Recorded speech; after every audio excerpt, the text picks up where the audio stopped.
Right? There's a little bit of a lag, but we're live. We are. I can't go Yes, live on sir. IG for whatever reason. Huh, that's weird. Always a good time, right? Yeah, it's like weird. And like won't let me. All right, there we go. And we are live. We What's are up? live, Tyler McAdams. Mr. Dave. Holy crap. The one of the crash that McAdoo had. Dude, it's so crazy the Oh, crashes that he's had. dude. It's absolutely mental, dude. And I'm looking at his bike. It's mangled. He's holding his wrist. Like, dude, gnarly. Yeah. I totally get like the whole championship chase, but like, I mean, I don't know. I can't sit here and go, whoa, what's one race? But like, maybe it would be the right call to take this race off and come back even stronger after a week. Yeah. I don't know, man. That's so gnarly. Like it's such a hard call, but what are you gonna do? What's up, everybody? Sorry, me and Tyler yapping away. So what happens when I get in front of Tyler, dude? We just yap away. But welcome to the TCE watch party. It's been a minute since we've done one. You've got myself, Dave Drakes, of course. If you've tuned in with us, you've seen my beautiful mug, and I've got one of my great buddies, not good buddies, great buddies, Mr. Tyler McAdams. I'm amped. This is like my brother from another mother. The dude is all things New England Moto, and he knows his stuff, right man. Now we're live on YouTube. Super amped to be talking to him. So yeah, we're gonna get into the racing bench race, do some chatting, talk to you guys. It's gonna be absolutely fun, and I can't wait. We may have one other guest as well, not 100% sure, but we'll see. But yeah, this is a really awesome event that we can start talking about, man. This is like so much action has happened in Atlanta, and we finally get to see the finale of the Atlanta rounds. Tyler, the gate's about to drop in like 20 seconds. How are you feeling about this one, man? You're pretty amped that we're back in Atlanta and we got round 3. Yeah, I'm amped to see everybody. Everyone's pretty much acclimated at this point, I think, to like the area, the track, the conditions of the dirt. I think everyone's pretty much got it figured out by now. And if they don't have it figured out by now, you're in trouble. But I think now everyone's kind of settled in. You know who I'm really looking forward to is after that A-Ray incident with Jason Anderson. Yeah. Anderson does not look like the old Anderson. He just like Fiery. All of a sudden it was like he's got the fastest lap of the day. Yep. He just got landed on. Exactly, dude. So, he's on a tear. Yeah. We just dropped the gate in the 250 heat number 1, and another guy who I'm sure your Blue Crew brethren, who's been absolutely killing it, Justin Cooper. And I think you and I have even said at the beginning of the season, Cooper is one guy that we think is going to stand head and shoulders. Obviously the Yamaha team is stacked. They've got some of the best talent, looks like an absolute basketball team, the number of guys they got that are super fast. And Cooper is one of the veterans, much like a Colt Nichols, who I think is just a little bit better than the competition he's around. Yes, McAdoo is super fast. Yes, you do have fast little guys. I won't say little guys, but rookies, sorry, younger guys, like a Fry or like a Thrasher. I know I'm gonna get killed for that. You know what I mean? But Cooper just seems like he's got that like confidence, that like senior 250 rider swagger, and he's ready to do battle, man. Like, what are your thoughts on Cooper? Well, he's definitely been around. He's definitely put in the motos on the time as far as the 250 class goes. And he's proven time and time before that he's definitely a top 3 contender. He can win motos. He's very fast. Mm-hmm. He's been looking very, very strong for Supercross this year. Consistently too, not just a race here and a race there. I mean, right now we're watching him lead this 250 heat moto, and he's got a couple seconds ahead of the guy in second. I mean, every time I see him out on the track, he looks very calm, cool, and collected. And he's always, if he's in the lead, he's very, I don't know, he doesn't look like he's in the lead. You get what I'm saying? Like he doesn't seem like he's like, oh, all this pressure's on me. He's just out for a cruise. I've definitely seen some people who go out in first and they're just like all over the place. The bike's all over the place. It's like the dude knows he's in first. So he's starting to, maybe almost hit that panic button. But Cooper seems very like comfortable with just being out front, like he belongs there. And I think a lot of that comes with the mental talk, because I mean, he seems to be pretty mentally strong with it when it comes to stuff. Exactly, and that's why I've loved the way that he's been riding this year. The comfort he has on the bike, the way he gels with it, and he kind of battles through adversity. So say he does get a bad start, you know, he doesn't really get in his head too much like most 250 guys. These are a younger crop of guys, so they tend to be a little bit emotional. They ride with a little bit of angst and a little bit of craziness, but he's been super composed the way that he's been riding. And if he, like I said, if he does get a bad start, he easily pick off one guy at a time, and really have that this is a long race mentality. And I think that just comes with maturity when you're, you know, when you're used to these battles, when you've had multiple championship fights. I think that's a leg up that he has. I'd even put somebody like, again, Colt Nichols or McAdoo or someone kind of in that same realm as him when it comes to that mental fortitude. So I'm really excited to see what happens. So a big talking point, obviously, we can't go too far without talking about this, right? The fact that McAdoo absolutely wadded his brains out on Tuesday. Honestly, like as a moto rider, we all know there's a possibility of being hurt. You know, I'm sure we all have buddies that have got, you know, seriously injured, or ourselves have been pretty injured, you know, pretty extensively. And to see him come back after being knocked out, ragdolled, to get that third place main event, to me, that was a little crazy, man. I give the guy so much credit for actually racing and picking the bike up and dusting himself off. But also a part of me was like, man, he calls a red flag and he was sleeping on that jump. I don't know how safe that was. Tyler, what did you think, dude? Like, were you of the same mindset, or were you like, nah, dude, that's badass. Keep riding, get that W and get those championship points? I honestly thought the kid was dead when he landed and he was just like there. I'm like, I had nothing. Normally I'm like, oh, no, like I was literally speechless and was just like, what did I just see? What did I just see? It was so gnarly. So with that being said, when I saw him like finally kind of stand up, I'm like, all right, good. Like he's okay. He'll probably, you know, just go back to the trailer or whatever. And then, so the broadcast on Peacock cut away, but then they're just showing they're showing like whatever they show while other people have the commercials. Mm-hmm. All I hear is like McAdoo going, I'm good to go. I'm good to go. He was mic'd up, or somebody had a mic near him. And I'm like, what? Hold on. Wait a minute. And he's like, no, Doc said I'm good. Doc said I'm good. And he's like, hold on. Well, what did you do? And he's like, oh, well, I went triple double or whatever. I think he did triple double.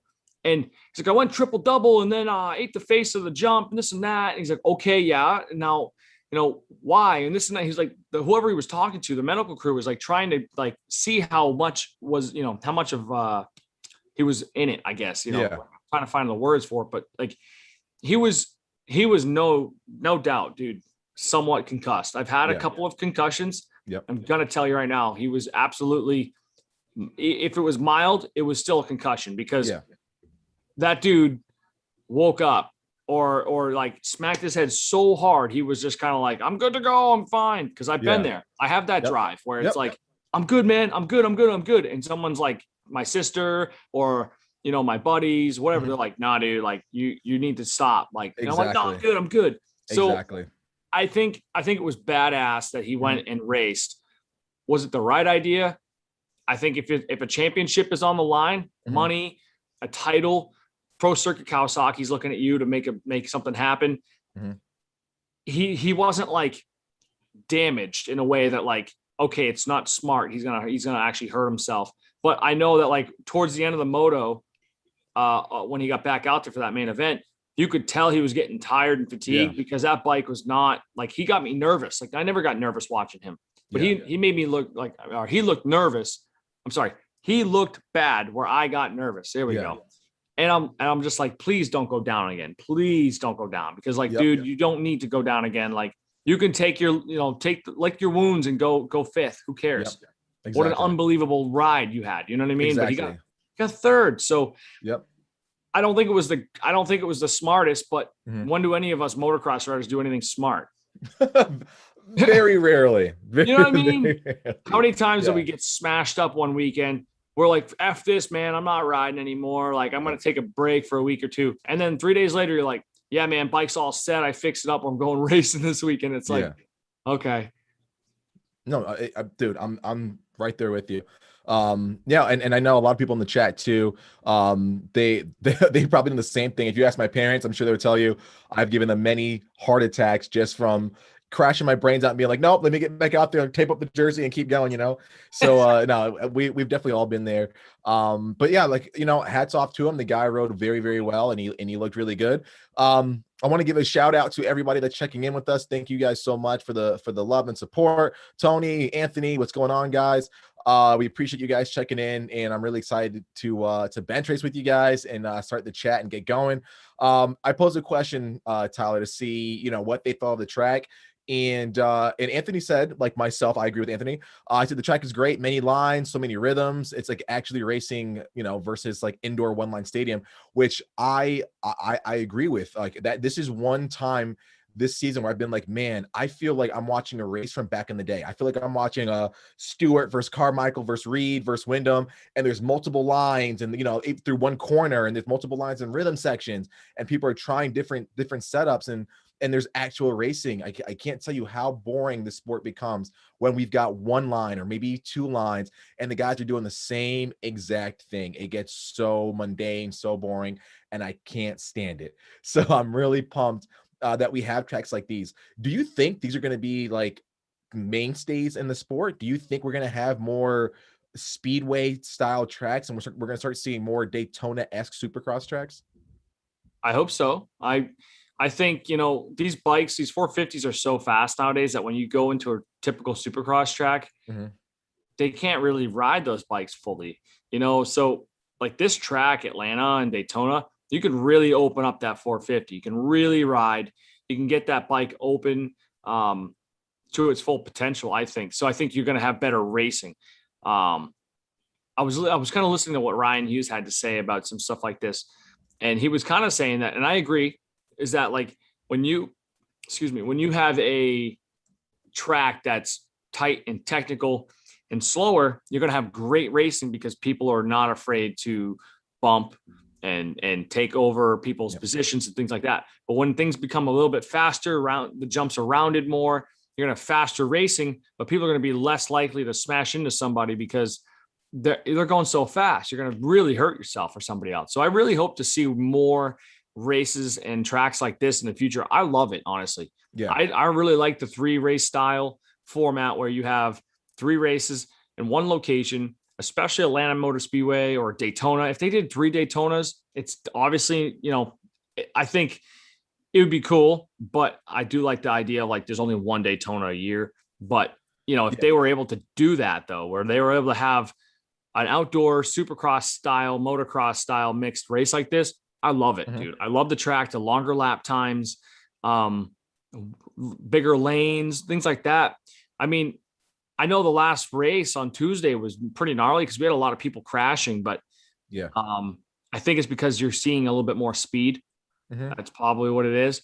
But I just like I like seeing the races like this where 450s can open up a bit more. On the smaller tracks, dude, the 450s are just like second gear, just and that's about it. Yeah, no, I agree with you, man. I think if we start seeing more tracks like this, they're gonna have to work out a little bit better of like almost like a fan sort of deal. And viewing kind of is not the best for when you're on the industry side. If you're on the bleacher side, viewing's pretty awesome. But if they can get that figured out, dude, I think this could be a staple. And I'm not sure if this is actually cheaper for Feld and Supercross to rent out a speedway as opposed to a stadium or something like Mercedes-Benz Stadium. That place has to be pricey, right? Where I can't imagine that the Atlanta Motor Speedway, where they don't really have any races on these weekends, and we're not touching the track, we're just touching the the infield. Can't imagine it's too pricey. So we might be able to see that. Guys, if you're just tuning in, welcome. This is the TCE SX Watch Party. We're super excited to be brought to you guys by the great people at FXR, Flow Vision, Overshare Advice and Planning. We're really amped to have those guys on board. Very, very grateful to all of our fantastic sponsors and supporters. And we've got with me is Mr. Tyler McAdams. Now, if you guys have followed along with our interviews, our other watch parties, or our other vlog series that we have, I'm sure you recognize Tyler. He's been here since pretty much the get-go of this thing. And Tyler is the owner, creator of New England Riders Corner. Dude is just absolutely killing it, and he's a badass racer himself. I don't know. Tyler, for the few people out there who might not know who you are right away, give us a quick rundown, man. Yeah, well, I'm a dude that likes to do rad stuff and have a good time doing it. I do have a podcast that features all of New England rider content. So based here in New England, right in Massachusetts, I go to NESC. There's a pretty big organization that we race locally, all the local tracks. I do my best to highlight the people, the average Joe that goes to racing on the weekends, works during the week, blue collar folk. Break it down, have a good time about that. I do trackside race reports and things like that at the track. I post it up on YouTube. I do podcasts, obviously, on Spotify, Google Play, iTunes, all that stuff. And it's pretty much just raw. It's like me and Dave talking here. There's no BS to it. It's just us talking moto and being ourselves. And I think, the cool thing about it is I get to highlight a lot of the people in New England, because so often are we overshadowed by like the South and the West, and it's awesome. But I'm telling you, out here, if you're not from New England, we get to ride for like 4 months or so, and then we're in the winter time and the cold off season for 4 months or more. And there's something special about the people out here where it's a hard breed. Different breed. And Dave knows what I'm talking about. I mean, he's still in the winter. He still gets the winter times where he's at, but it's not New England. And it's different. Yesterday we had like 4 inches of snow, and it's middle of April. I mean, like we're all like just getting ready to race, So that's a little bit about me. I mean, I just like to keep it simple, and I just want to bring rad content for the rad people out here in New England. So. Amen. Yeah, they build us differently. For you guys that have been tuning in, I'm from New England originally, Connecticut. Probably not even really, maybe an hour and 10 from where Tyler lives. They breed us differently up there, man. When you have winters that are that long and that brutal, and you have to have some sort of fortitude. So yeah, we're built a little different out there. Oh, but, and like if you ever get a chance to watch like a 450A, 450 Pro race at like example Southwick. First, like the opener weekend for NESC, you wouldn't believe it. It's like dudes are going all out. Yeah, like they never stopped in the winter. Yeah, like they've been going the whole time. It's and it's only in New England, man, that you find this kind of racing. Exactly. We just dropped the gate on heat number 2. We've got Hunter Lawrence out front, and the dude is looking ultra steezy. Pierce Brown is behind him in second place. And cool. This is actually really cool, because we haven't heard of Pierce Brown's name mentioned in the broadcast very often. He had a pretty noteworthy 2020 season, and put himself on the map, and a lot of people kind of opened their eyes to Pierce Brown, what he's capable of on that TLD gas bike. And it's really cool to see him kind of I guess earning that the notoriety that he received last year and that he earned last year. A lot of these guys that come out of the amateur ranks, they feel like they garner a lot of attention without much accolades in terms of pro results. And it looks like he's backing it up. Anytime you see an amateur, and we follow along with him, and he gets good results, and he puts it up there with all the hype and backs it up. I'm ecstatic, because it just means he works that much harder, and he's worth every penny that he's getting. So cool to see that. I don't know if you just saw that launch into the sand section. That was pretty badass, huh? Yeah. Oh yeah. Dude. I'm trying to time the gap that we might have, you and I, but I mean, they just showed a little bit of McAdoo's riding. He's over in 11th right now. He didn't have a good start. Are you seeing is it Lawrence going into that right-hander kind of before that rhythm section where McAdoo crashed? No, they're following like a group of riders where McAdoo is. They're following a small group of riders. They're just getting into the whoops now. Okay. Yeah, we might be like we might be a slightly apart, but better than last time. No, yeah, and it's so tough to like get that perfect, but doesn't look like McAdoo's riding to his full potential here. I think he's really taken a beating from that last crash, to be honest with you. I've raced with a pre-existing injury, or like a good crash that last weekend, and go race that next weekend and still feel it. And it's difficult at a local level, never mind the best of the best. So he can't be feeling too good right now. Yeah, he's got, and plus you got to think in his mind, he's like, conserve, ride a little bit. I guess maybe 80%, maybe not as aggressive as you normally would.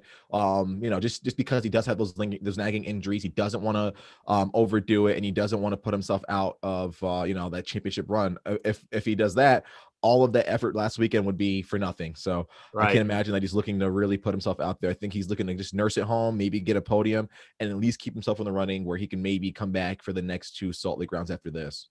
Yeah, he's gotta step it up right now, because he's got about on the clock here 2 minutes and 33 seconds to go, and he's 11th. So he's got to really do something here to get in.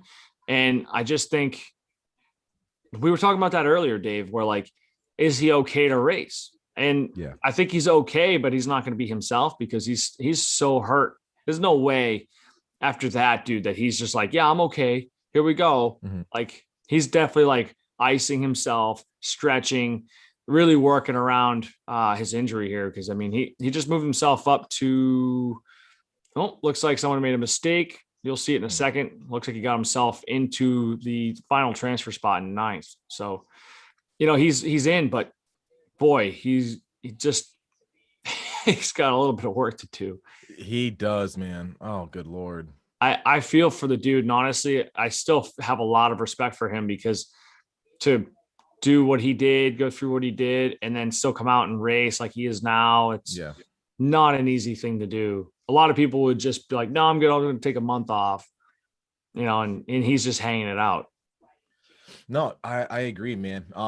I just hope that he continues to, really put a lot of focus into perfecting his racecraft and to limiting those mistakes. So that's 2 races in a row where that same obstacle kind of called him out a little bit, Yep. So hopefully, this is like a learning stepping stone for him, and he can kind of come back and say, you know what, I've learned from this. I'm going to apply that to become an even more, I guess, more focused rider. I don't want to say he wasn't focused in that moment, but just to be a little bit more aware of these things before they happen. Obviously, there's only so much you can control, right? So hopefully this makes for a better rider. And it's also, we got to talk about the fact that, these guys are still on 250. So when they go on 450s, I wonder if these lessons that they're learning and that they're taking on, if they're really going to settle in, and if this adversity breeds for just a better 450 guy, I wonder if being put to the iron, if these guys really come back and they're like, you know what, I learned, and man, am I even hungrier now that I'm in the 450s, and they make it happen. Yeah. Well, it's you're going to only get better from your experiences, good or bad. So I think, this type of stuff this season will be an absolute eye opener for him. And definitely he learned a lot, I would imagine, just within himself, right? As far as what his body can be pushed through and the limits that he can go through. But yeah, I think, if you're going to go 450, it's a different ball game. You're doing 17 rounds, not half of it or whatever the number is. And I mean, he's still young and he's still got a promising career. I don't see like pro circuit dropping him for any reason. He's within championship contention. Mm-hmm. He could really, excuse me, been a long day so far. I hear you. I just think that he's going to learn from these mistakes. He's going to learn from these races, and it's only going to help him eventually when he does go 450, because how else do you come out of, a rookie season? And, you can get out of your rookie season, but then you still got a lot of learning to do. You don't just learn everything in one season. Agreed. Tomac's been doing it for a long time now. Yep. And he just got a championship last year. So. Exactly. Yeah, that's another guy that kind of falls into that same space. So man, we'll see how things shake up. We've got a little bit of a battle for the that last transfer on the bubble spot. So McAdoo's in 8th, and looks like he's got Jerry Robin behind him holding on the 9th spot. But look who he's got behind him, man. He's got Thrasher in 11th. He's got Lopes in 10th. He's got Kelly in 7th, just ahead of him. For all. Not for nothing, those guys are super, super fast. All the guys that are around them, these are guys that have solidly made mains and are absolute, crushers, man. Like, look at Thrasher. He won a race at Atlanta 1. So he's got some work to do, to keep these guys at bay. I don't think it's just a drive and miss Daisy situation and walk in the park. He's got to earn this one, it looks like. Yeah, no, he's absolutely for the last 4 minutes been going hard. His whoop speed is much better than considering if you compare it to like Kelly, like he just passed Kelly in the whoops. But like for sure, these guys are holding their own. And that's a lot of times, like I get frustrated when people that don't know or like are kind of ignorant to it, that like these guys, these privateers that like seem slow and don't always get in are fast. They are so fast. You go to a track and see them ride. You're like, whoa, who's that? And you're like, oh, that's, Jerry Robin. Oh, that's Ben Kelly. And you're like, oh, okay. And then obviously if you have a Faulkner or a McAdoo or somebody come out and ride the same track and you'd be like, holy crap. Like that dude is way faster. Obviously he's on a different bike. He's on different level of riding. Resources and all that stuff. It's, and like a factory bike is so night and day different from like a pretty beefed up privateer bike. I mean, you get support from the OEM manufacturers. So that's something that gets frustrated. Like I get frustrated with is like people are like, oh yeah, well, that dude, he's not that fast. It's like, hold the phone, bro. Like these dudes are fast 100%. Okay. They're not slouches. It's just so tough competition. These guys are so tough. Oh no, for sure, man. I mean, it's so hard to even convey that to the public. I mean, you as being someone that's an insider, you've been, through the TCE program and you've helped out so many riders. I mean, I know that better than most. But I mean, the fact that the resources, I don't think people realize the resources that some of these people have. Oh my gosh, man. Like some of these teams, they can literally make everything work for the rider. They can make the transmission work better for the rider, the suspension, the motor package, the tune, the flex of the wheel setup. I mean, tire tuning. Like there's so much that they can customize for your bike. Whereas a privateer might only be able to get a decent motor package, suspension, and maybe some decent set of tires that the rest of us can get. So it's very tough to compare. It's almost like, apples to oranges for a lot of it. Again, guys, if you're tuning in, this is the TCE SX watch party, and I'm joined by Mr. Tyler McAdams, a good buddy of mine. If you've tuned along with us throughout, I'm sure you've seen him and you recognize him. Such a good dude, and he's crushing it in the New England moto scene. Guys, I wanted to let you know that we are going to be dropping our TCE MX internship program very shortly. It should be within the next week. And that gives you guys an opportunity to get hands-on experience working with a pro team and immersing yourself in the sport. Now, this is a lot more than just a handshake, a meet and greet. This is actually working with a pro team to help them get through the day and have the best results possible. You're helping with mechanic work. You're helping with social media support. You're helping with team management. You're helping with sponsor engagement. You're doing a lot. You're as hands-on as Tyler is right now with his cat.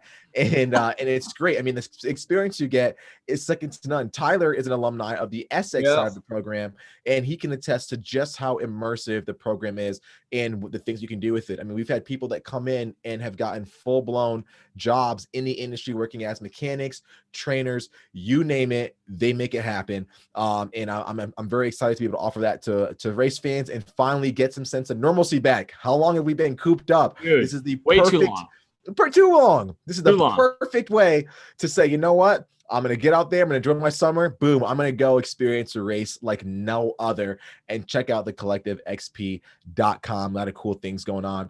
We've got Mr. Tars Thomas checking in like always. What's up, Tars? What's up, man? We've got Mr. Jason Kavanaugh of Rack Racing. Love seeing that guy. Guys, Jay is a huge supporter of the program. A great friend, mentor to myself and Tyler. If you guys are looking to have that next level advantage on the track or off the track, if you're looking to improve the lap time, to become a better rider, a more mentally tough rider, check out what Rack Coaching has. They are the #1 in motorsports coaching. I will say that very, very strongly. Jay can tailor a program that is specific to you to help you get that mental side engaged and have you kicking butt on the track. Jay does some phenomenal stuff for racers of all over, and you absolutely love this dude, and we think you will too. So please check him out. Jay, leave us a comment. Let us know the best way to reach you and how people can get signed up with Rack Coaching, because it's phenomenal. We got to spread the word far and wide. And Jay obviously knows me well with his comment about why do I not have a beer and I'm drinking water? Well, Jay, I have both. You got both. Exactly. I got both. There's a balance, just like anything in life. There's a balance of the things. Okay, and we enjoy water, we enjoy beer. So yeah, we drink responsibly and we have water. And now, there you go. just to touch on like I worked with Jay over Rec Racing for 2 years. Mm-hmm. I'm talking 2 years of constant communication, working on things, growing. I recommend this to people that I coach and teach on dirt bikes and things like that. If you are struggling with mental anything, he offers such an awesome program that's weekly, and it costs almost nothing compared to what it would cost for a full blown program. Exactly. All you need is a little bit of discipline. Yep. And you can work on it yourself. Yep. Jay and I work together, and I'm telling you right now, it's not a bunch of bullshit. My life turned around 180%, like 180 degrees. Yep. My life was different, and my perspective on everything was so different. And top notch program. My racing got better. I won 2 championships. Just Jay has been a great mentor and a great friend to me. So I highly respect him. And if you're looking for an edge and you want to learn something and you want to become a better person or version of yourself, hit up Jay. So exactly. Jay does phenomenal stuff, and he's also hilarious and a good dancer. I don't know if you know this, Tyler. This dude can dance. He can dance. He can totally dance. You can probably learn a few moves from him. Definitely. Gates dropped on the 450 heat number 1. We've got Dylan Ferrandis in AP, Aaron Plessinger second, and looks like Sexton is going to be third. Dude, I had the opportunity to hang out with AP at a AJ Cat Academy class. How was that? It was really cool, man. AP, super down to earth guy, really nice. We chopped it up a little bit inside the camper, just kind of hanging out for lunch. Me and a few other guys. And dude, it's just super chill, super humble. It's really refreshing because there's very few factory guys that I think you can really sort of let loose and pick their brain and feel comfortable around. And dude, he's the one dude you could probably feel the most comfortable. He's just super nice to everyone, treats everyone the same. And I almost compare him a little bit to like a Jet Lawrence, man. Both those guys, just super chill, really relaxed, and just really enjoy being around the sport. He did some great job training the kids. They really connected with him. I think it's because he's got 2 little guys. So I think he really knows how to connect with the grounds of the sport. Dude's good. He's a solid guy. Ty, you'd love him. Trust me, man. You'd really like. Dude, I feel like him and I would go on the same wavelength. Like, he might have a better stash than me. I'm working on it. Dude, yours is solid, man. Yours is solid, dude. I will say. I feel like him and I could totally like bro down because of the stashes and stuff, And to me, though, like all jokes aside, he really seems like a genuine guy, who just happens to race motocross professionally. So it's like that. Those kind of guys, I feel like, are hard to come by because I think he puts his ego aside and he's himself, Oh, 100%. Yeah, it was super cool to see just a relaxed dude. He might put AJ out of a business, man. He's so good at training. Hey, AJ, he might want to grow a stash. That might help. Right? Oh man, can you imagine the guy with a stash? No, I can't. He can't even keep hair on top of his head. I'm just kidding. I love AJ, but it'd be funny if he tried growing a stash or something like that. Dude, I would absolutely love that. Ty, it's been a second since we've seen Ferrandis up near the front. What do you think has been kind of holding him back a little bit? Has it been physical, like his fitness, or do you think it's been more of a mental or just bad starts? What do you think? Oh, dude, you'll see it in a couple seconds here. We totally jinxed the guy, but I honestly think that his technique is starting to catch up with the 450. Yeah, he was riding that 250 for so long, and it definitely takes a different style of riding to get used to that 450. It's just a totally different bike. Yep. But oh boy, yep. Okay, there we go. See, exactly. Dude, I'm not kidding. As soon as you asked me that, he's looking good, he went down. So oh no, I did that. You did that. Oh no, sorry, Dylan. That's the thing is, I feel like he's always like pushing as hard as he can, rather than staying in control of the motorcycle and going fast. Yeah, like bring it in just a little bit. Yep. You got to go slow to go fast. Yeah. Yep. Yes, I agree. You got to go hard. You have to put a lot of effort into your racing, go fast as you can. But I mean, I'm trying to use like an example of another rider, but I mean, Cooper Webb's a good example. He's very fast, but he has that extra 2% at the end of the race where it's like, here I am. Just kidding. You're not going to win this one because I'm here. Yeah. He takes a step back, reevaluates, brings his heart rate down a little bit, continues his pace, but he seems to just have mastered that. So I feel like Ferrandis can go very, very fast, very quickly in the early on in the race, but it bites him sometimes. So, and if he doesn't get a good start, forget it. I mean, the top 6 guys are just that good. Exactly. And speaking of master, did you see that move that Mookie put on Tomac in the whoops and then took that spot away from Plessinger? That was super good. It's almost like, I don't want to jinx him, so we're not gonna win. And it's almost like Mookie kind of like caught his own. It's so unique to me, or sorry, it's so fascinating that this unique style of track is like putting a little bit of extra swagger in a couple guys' programs. I think Mookie's one of them. You mentioned it earlier, and Jason Anderson. And like Plessinger kind of finally woke up a little bit, and he's been riding really, really well. Again, the way the tracks are built, I think so many great things are coming from a longer lap time, multiple lines, and the opportunity for guys to really open up and kind of have a different style of riding, I think this is really good. Going back to what you said about technique, do you think technique plays a humongous part in, I guess, the success of these guys? Is it just, pretty much grip it and twist it for a lot of them, and they're just so seasoned, they know how to move? Or do you think that, when you really refine the technique, that those are the kind of guys that we start seeing championship winners, out of? What are your thoughts on that? I really think that for the top guys who are in contention for a championship are 100% focused on their technique. Technique. So like technique is basically the building block of speed. Speed will come eventually, but you need a solid base. And if you don't have technique, you plateau at a certain speed. Okay, so Anderson and Marvin both got rid of their neck braces, and now look at their speed and look at their riding. Now that all of a sudden they're like a different guy.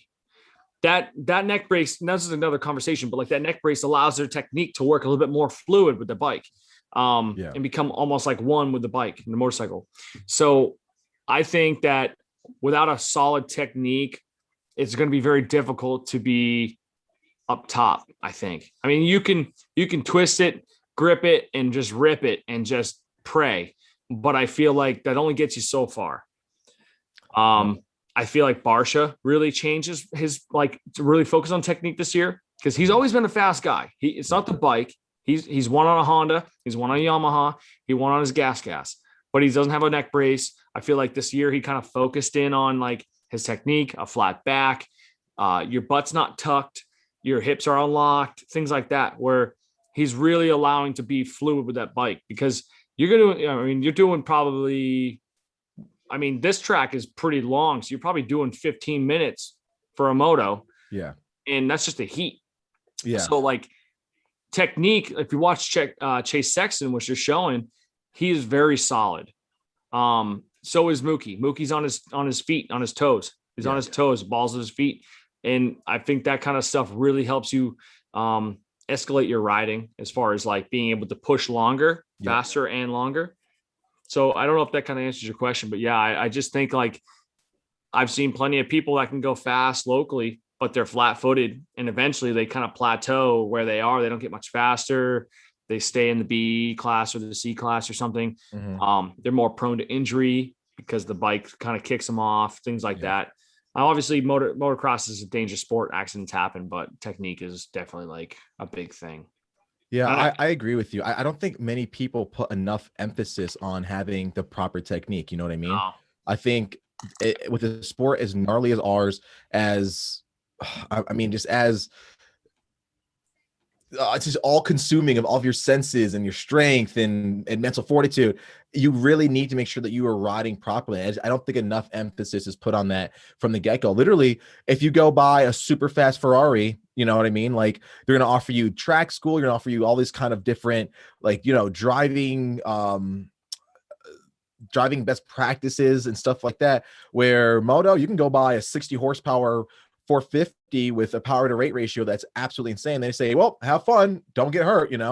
I wish there was more emphasis put on, like, hey, here you have this new bike, here's a coupon or a discount, or here's a membership to go and learn how to ride this bike properly. We're going to keep riders safer. That's going to incentivize a lot more people to do things, I think, the right way. I would love to see more dealerships and more manufacturers really pushing to incorporate that in some sort of regard.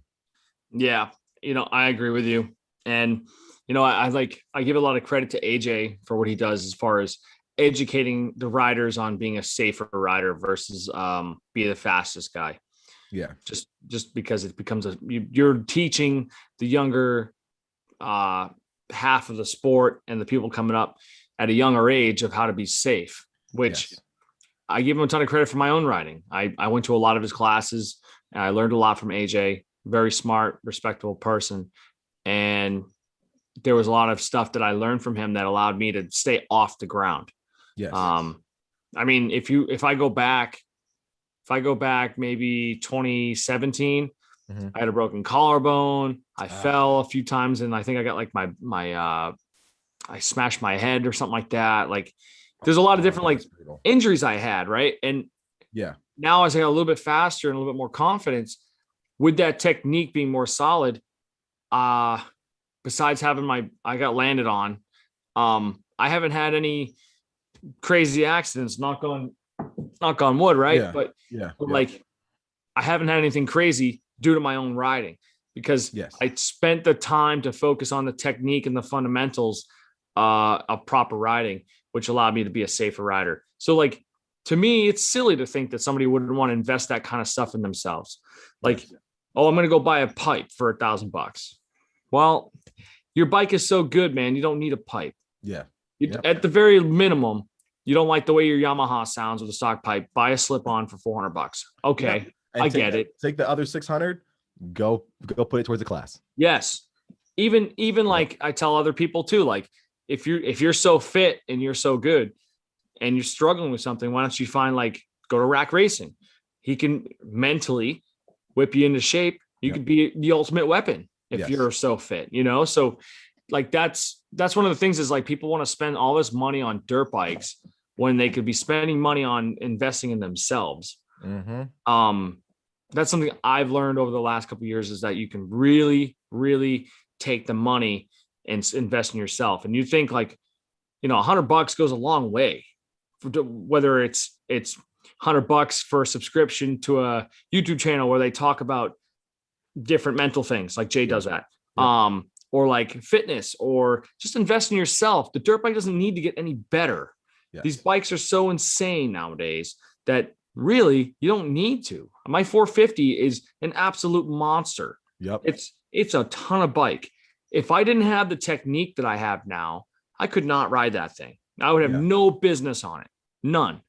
There are some people I see on a 450 that I'm just like, whoa, okay, whatever, man. Like that's their thing.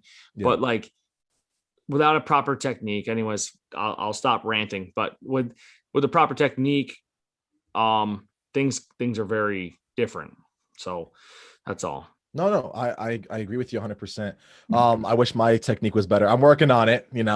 I try to do as many AJ camps and other riding schools. I do another one out here with Euphoria Max. Dude, just trying to stay, always have somebody watching me and say, hey, keep those elbows up, Dave. And it's like, oh, God damn it. Sorry. Keep the chickens out there. Or, hey, that back's locked up, dude.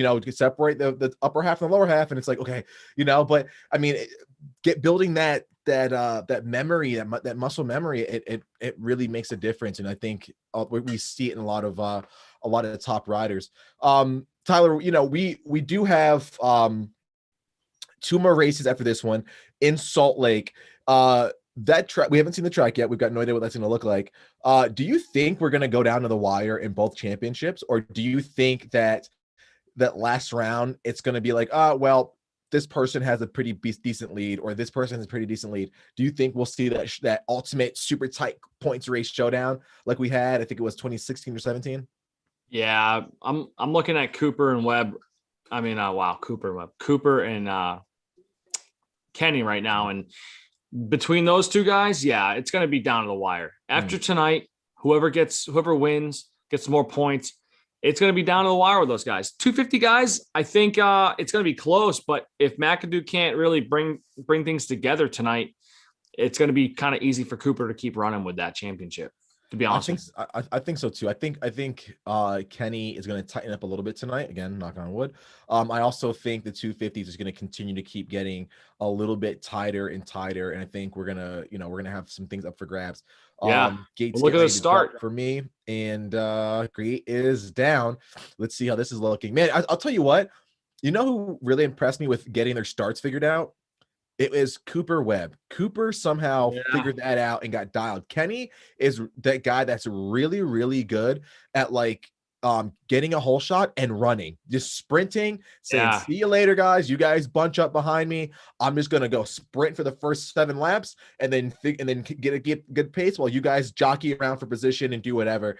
And I think Webb kind of caught on to that and really found that weak link in his program, and he addressed it.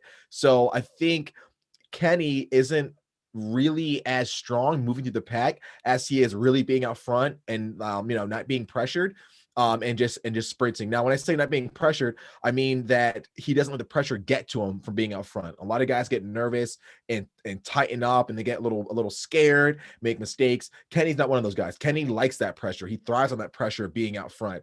And I think that's he's really got to work on having that same level of comfort when he's coming through the pack and trying to get to that first place spot. So it's going to be cool to see if you can get it figured out. It seems to like this track a lot. I have a question for you, Tyler.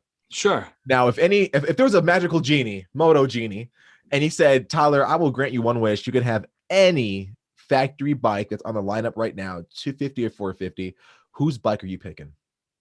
Oh man. And I only get like, what do I get it? Like, do I get to keep it, or I only get like a 30-minute moto?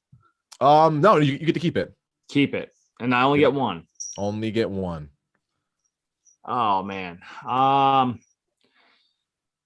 always been curious of like a really sick factory KTM. Yeah. But honestly, Mookie's bike, dude. Mookie's 450. I have a 450, but like that Star Yamaha factory. Oh my goodness, dude. The thing is like, I watched his videos on YouTube and stuff, and that thing sounds so good. I would love to have one of those. Kit suspension on a 450, dude. The 450 is already really good. Like, I love my bike and I have stock suspension. I can only imagine what a dream it would be to have like dialed in a kit suspension. Right? Could you imagine? I mean, especially for me, I'm a heavy boy. I'm not light. To have a kit. Thick. Oh, I'm thick with 3 C's. So that would be phenomenal. I think I would probably pick Sexton's, man. It just looks so buttery smooth. Yeah, that's another one. That's another one, dude. He looks so good on that 450. Clean, right? I mean, man, that guy makes me want to switch to Honda, which I never thought I would say. Yeah. Yeah. And you know what? That's why they pay these guys, because they look so good on that Honda. People go out and buy that 2021 450. It's, big mistake from Anderson. So like some people go saying that like that suspension and stuff, there's some issues and whatever, but if you pay attention to Chris Kiefer at all, there's some things you can go and adjust and change and throw on the bike, and it's a good platform. It's way better than the last year or the year before. And then obviously like these bikes look so good with these guys because they have very good. Did you see Anderson? Yeah. Yep. I was like, don't do that. Keep it up. Not that spot, dude. Just hang on to the throttle. Exactly. Oh, but yeah, like that's what I would pick. I don't know. I'm full Blue Crew. I'm not against KTMs or anything like that because I actually really like the 350. But something about Mookie on that 450 like gets me all excited. Exactly. And where is he? Same. Wasn't he? Oh, that was a different heat. Mookie was in last. Yeah, I think he finished up second in that one. They like mix in together for me sometimes. Dude, trust me, I hear you. What about the interview for Sexton mid moto here in the heat? What's up with the broadcast? Honestly. So I've been in a lot of these, so I haven't seen the broadcast too much, to be honest with you. And when we do the broadcast here for the watch parties, I'm muted, so I don't hear it. Man, are they catching flack for the broadcast this year? Holy crap! Big time. People do not like, especially what is his name, like Rutledge Wood or something. Yeah, I haven't heard him speak. Guy. I haven't heard him speak at all. I have no idea I haven't heard him say 2 words. I just saw a guy in a flannel, and I was like, oh, I haven't seen him before. Oh well. But yeah, man, people are up in arms, and holy crap, we've got a new leader. Anderson is looking so good here, man. I'm telling you, I would love to pick that guy's brain and figure out what the heck made the difference, dude. A-Ray. A-Ray lit a fire under his ass. Honestly, here's my thought, and if Jay's listening, I want him to chime in. Okay, Anderson has been here for so long. Yep. He gets landed on. He's extremely frustrated. He's pissed off, and he rides crazy. And he realizes, hey, I've unlocked a ton of potential. I didn't know I could ride that fast. And now he knows he can do that kind of riding. And now he's carrying that speed and that momentum because of that realization that he can do it. For so long, even myself, you think that you're like, well, I just, these guys are so fast and I'm trying. And then you just make a switch or a change with your aggression or something on your riding, and it clicks, and you're like, hey, I can ride as fast as them and I can beat them. I've done it before myself. So I think that's what happened with him. And I hope Jay's listening, because I'd like to hear his thoughts anyways, because that is what I think Anderson's doing. This track suits him. Yes. Everyone's going to sit here and go, well, the bike and the track, but I really think mentally he's like, aha, I can go faster. I can beat these guys. Yeah. He won a championship in 2018, didn't he? Yep. So, yes. So what changes? You know what I mean? Like what stops him from not winning another one? Yes. So I think he's just realizing his potential here. That's really what I think it is. Yeah. And to your point, like you said, I mean, get that mental fortitude, man. When you're mentally strong, the world seems to open up. Forget it, dude. Nothing is too big for you. Nothing. Exactly. It's like, I'm a beast. I can do this. That's nothing. I've gone through this. I've gone through that. Watch me win this championship, or watch me win this moto and show these kids what's up. I mean, it's anywhere from the tiniest little thing to a AMA Pro Championship. You know what I mean? It's like, it's cool. And to see him, leading Cooper, Webb, and Roczen, Barsha, Wilson. I mean, that's impressive. Yes. It's impressive. I agree with you.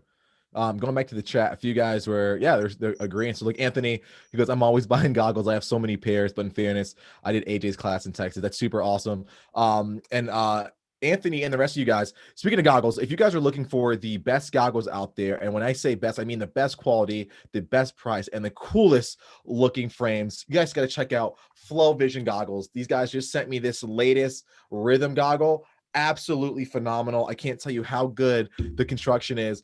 The bands are awesome. I don't know why, I always sack out the elastic bands, and these last me. Tyler, I've got the same pair for like the last 3 years, and they are absolutely phenomenal. The lens, I mean, I'm telling you, I swear it's almost scratch resistant.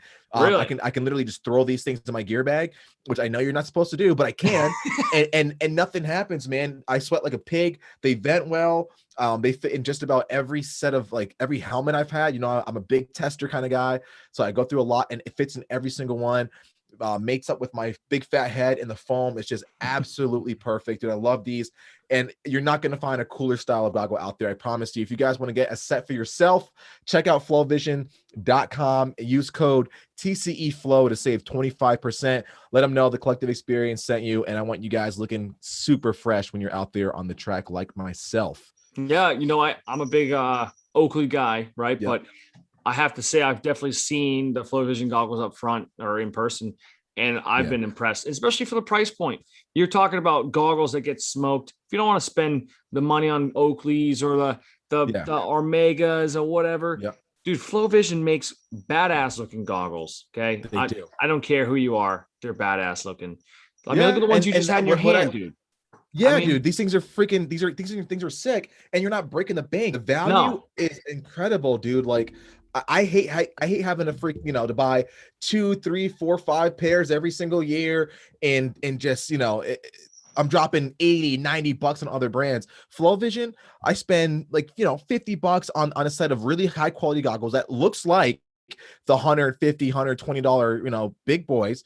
And man, like they last me so freaking long, and the customer service is impeccable. They're family owned and operated. Nick at Flow Vision takes care of everybody. He takes care of you and me, Tyler, the same way he took care of one of his factory guys, the same way he took care of one of his, little peewee dudes. They do such a great job, and I absolutely love representing the brand. And again, guys, TCE Flow at checkout to save yourself 25% on a new pair of goggles. Tyler, and that's important. It goes a long way. Yeah, it does. I mean, I was just gonna say, you and I both know the struggles of trying to race on a budget. So, shoestring race budget. So when it comes to value and not having to spend, a ton of money, it definitely helps, and it goes a long way. I want to talk about someone that you and I both know, and that's AJ Catanzaro. A lot of people have been talking about him. He's been rising in infamy. His YouTube channel is exploding. He's got really cool things coming out in the pipeline for you guys. I can't really say quite yet, but you guys are absolutely gonna love it. His content's been great. You've worked with him extremely close. You were, right-hand man for a bunch of races, and you're part of his sounding board. What do you think it's going to take for AJ? And you know what? I'll throw a Rod Bell in there. I'll throw, who else has been kind of on the bubble? I think Carnell's been on the bubble too. Bubba Pauly. What is it going to take for these guys in that same on the bubble realm to make that leap towards being that main event guy, the consistently qualifying guy? What's it going to take for them? Seat time. I think so like let me take that back. AJ needs more seat time to become more comfortable on the big pointy boys and the big jumps and things like that. Yeah. That's what it comes down to. AJ's very talented. I've seen him make a main event. I was there. I helped him out. I went through your program. 2018 2018 Missouri, St. Louis, Missouri, 2018. Yep. He hadn't made a main all year. I showed up. I don't take credit, but I kind of want to take credit. But I showed up. Take credit. I'll take credit. Okay. I showed up. I packed his goggles full of tear-offs, gave him some food, helped him out. Okay. And he made a main. He's not incapable of it. It's just that he's so focused on his job, his company, that it's very difficult to take that time that he's putting into the sport and bring that back and actually put it into his own riding program. So I could say, let's just play a game, right? So he doesn't have the academy and he takes a year off the academy. I guarantee you he makes 5 main events. If he doesn't do that and he just practices and gets ride time, he lives out in California for a few years, wherever, Florida, who cares? It doesn't matter. Somewhere that's not Virginia or Connecticut. Okay. And he's spending time riding. I really, truly believe that he could do it. I know he can. He knows he can. Yep. Now, me and him kind of chop it up a little bit about this and talk and say where would you be if you didn't have the academy class? And I think for him and a lot of other riders too, because there are other riders that have entrepreneurial ventures and they're doing other things besides this, whether it be full-time jobs, moto schools, whatever it is. And a lot of them say I could take the time off and I could, start making main events, but what would the ROI on that isn't nearly as much as the ROI on me doing the thing that I'm doing right now. So it's almost like a kind of give and take kind of thing. Right. So he can make money doing that, or he can make a couple grand for making a main on a Supercross night, or he can make, I'm not even going to say it, but he can make his money doing his schools. Okay. And he's got a house and bills. Obviously we all have bills. We're humans. We have bills. There's things to pay for. So at the end of the day, he's like, this makes most sense to take care of myself and Allie, his wife. And at the end of the day, that's what he's going to do. And you can sit here and go, oh yeah, make a main. Oh, you know what, dude, give it a rest. Yeah. Give it a rest. Well, the guy's doing great things for the sport and making money and a future for himself. Yep. You're over here typing up, giving a guy shit. I mean, come on. I agree. So like, even like Rod Bell and Smith, I just think like I don't know what their off seasons are like, and I don't know what their jobs are like, but it's an obviously very physically, mentally demanding sport. So I feel like if they really focused and just put more time on a track, maybe not training as hard, but riding more. Yeah. I don't know. I mean, I'm not on that level, but looking from the outside in, I would think ride time is irreplaceable. Seat time. That's what I think. Oh, I agree with you, man. I think a lot of these guys, and not even so much ride time, right? Because I'm sure like these guys right during the week. I want to say effective ride time, which I think is what you're talking about. It's like when you're actually trying to simulate that 190, BPM heart rate, or you're simulating a guy who's bar banging right next to you, going over a rutted triple phase, or doing starts. I think a lot of that these privateers don't have access to that, and it kind of goes back to our conversation about resources that the top level guys have that the other ones don't. So if we see a guy like Cooper Webb, he's got Muskin, he's got Osborne, he's got a lot of fast guys around him that are pushing him and constantly poking him and like, hey man, if I'm not fast today, this guy's gonna eat my lunch and lap time, then Alden's gonna give me crap, and then I'm the slow guy for the week. And and so like they always have the resources of guys pushing them and keeping them going, where I feel like some privateers, they got their mom and dad with the pit board saying, hey, go faster. Yeah. It kind of gets mundane. And that's why a lot of us like riding with buddies, right? Especially people who are faster than us. They really, I think they get so much more out of it. So yeah, I think a lot goes into that. It might be an unpopular opinion, but I always ask the kids that I train and coach, okay, when you go to the practice track, what are you doing? Yeah. What are you doing for 3 hours? What are you actually doing on the dirt bike? Yes. Oh, I just go and I put a couple fast laps in, and I was like, all right, well, how's that working out for you when you go to race? Yep. Okay. So what's the quality of your time like? Yes. When you go to the practice track, have a plan. Yep. And Jay knows this. We've talked about it before when we were working together. Have a plan. Yep. Talk about what you're going to do. Execute that plan. Yep. My biggest thing is you don't need to go balls fast on a practice day to replicate a moto at all. I understand where you're coming from, where like you don't have like a dude banging bars. You're never going to replicate a race. Yeah. But what you can do is work on your fundamentals and your technique. Yes. And hone that in those skills, because when you do push and push and push and you have someone on your ass and you're racing, you can really like not be affected by it because you've worked all week, 3 days a week you rode. Well, let's just say two days a week, Tuesday, Thursday, you practice and you race on Sunday. That's what I did. Yep. I would practice stand-up motos and I would pick a couple corners that like were good. They weren't blown out and just, hey, don't go fast, but grease it perfect. Hit it as perfect as you can. So then when I do go into a race and I'm hammering it hard as I can, I got somebody on my tail and they're bumping into my rear tire. I'm not panicking because I know I can hit the corner right. I think that kind of stuff gets overlooked. People love to have fun during the week after work to go ride. And they're like, oh, I'm going to practice for the race this Sunday. And then they spend 3 hours just trying to throw whips over a jump. Yeah. You can't complain about not performing right, because exactly. It's a fundamental part. One guy that I think knows this, I want to invite him to the chat as a special guest, is none other than Jeff Crutcher, a buddy of you and me. Jeff, what's up, man? What's going on? Welcome. Howdy. Hey guys. What's going on? Look at this guy. Yeah, I wanted to save him as a surprise for you, Tyler. So man, what a nice surprise. So Jeff, we're just talking about how effective training makes a huge difference. You have the option of going out and just riding or going out and doing the race simulation.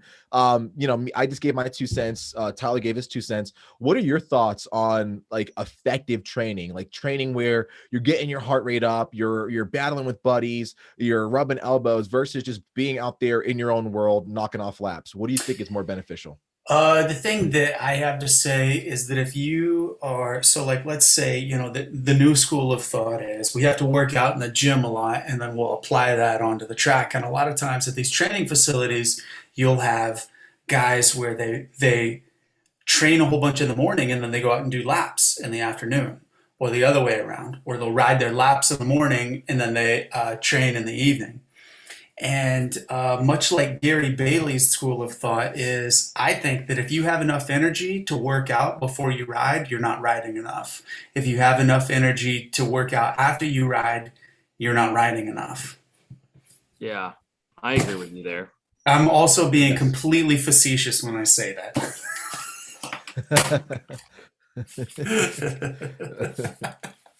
I still agree, though.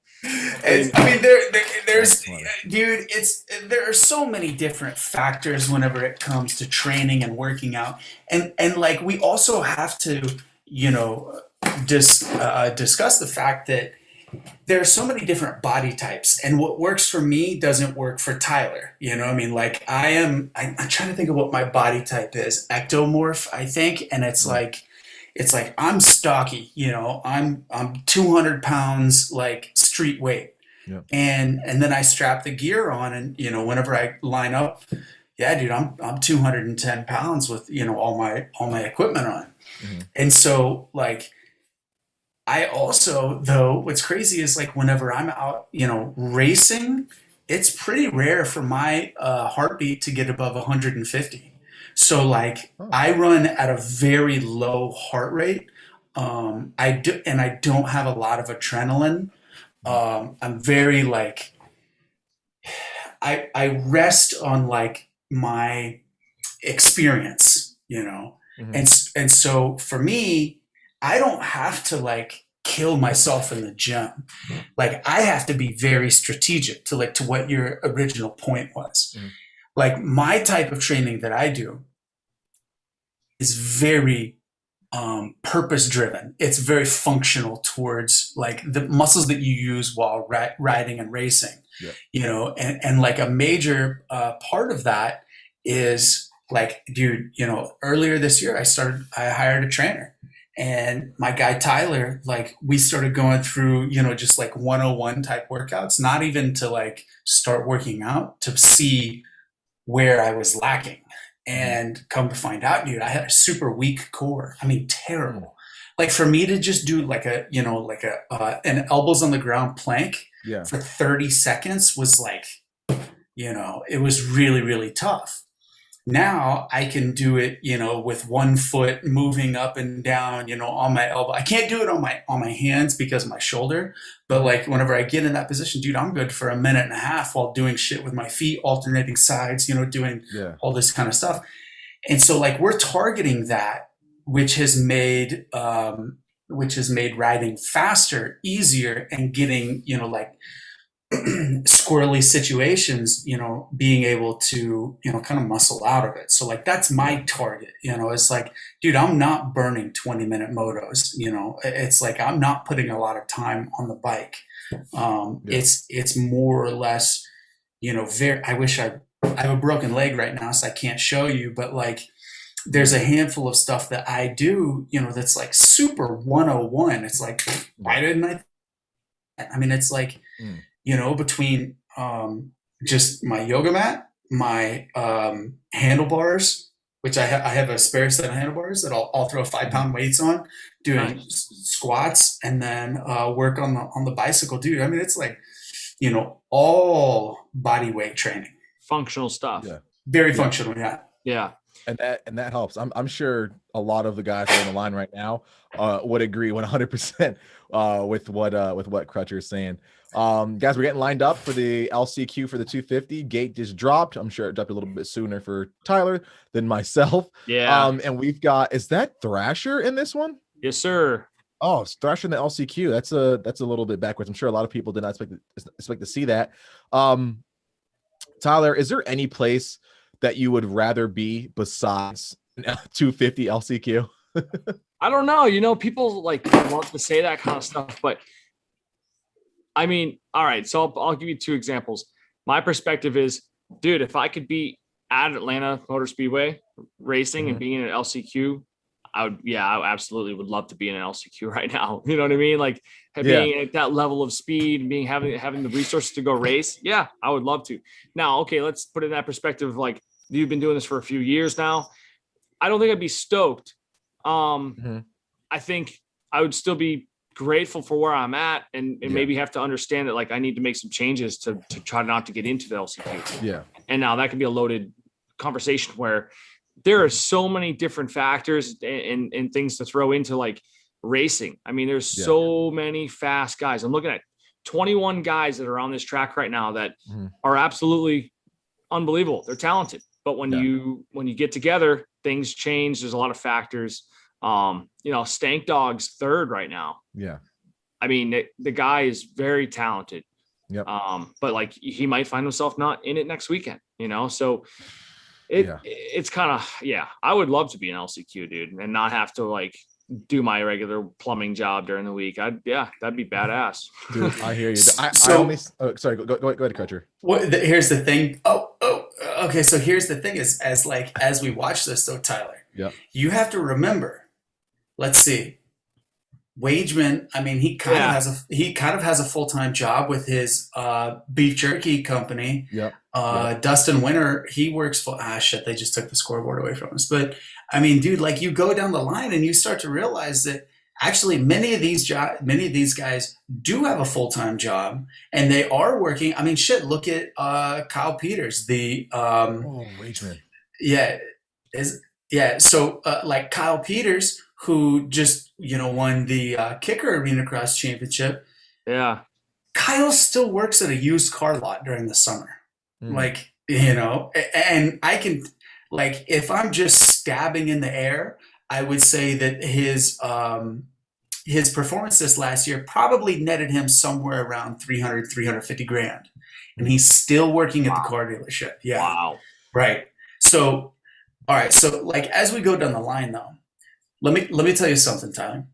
Okay. So we've got Stank Dog, Dustin Winter, Addison Emery, Chance Blackburn, and Cheyenne Harmon.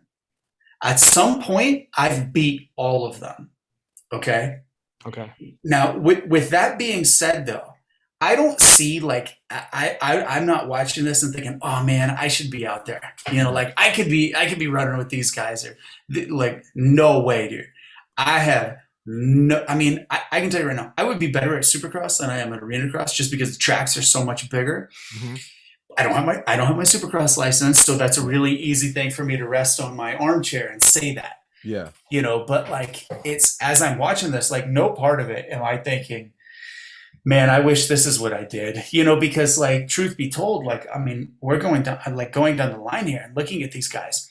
I can't help but think like, I don't envy any of them at all because of the amount of sacrifice that they, I've been there. I've done that. I've lived that life and it is tough, dude. It's no different than being, like a PBR guy, like a mid-pack pro bull rider.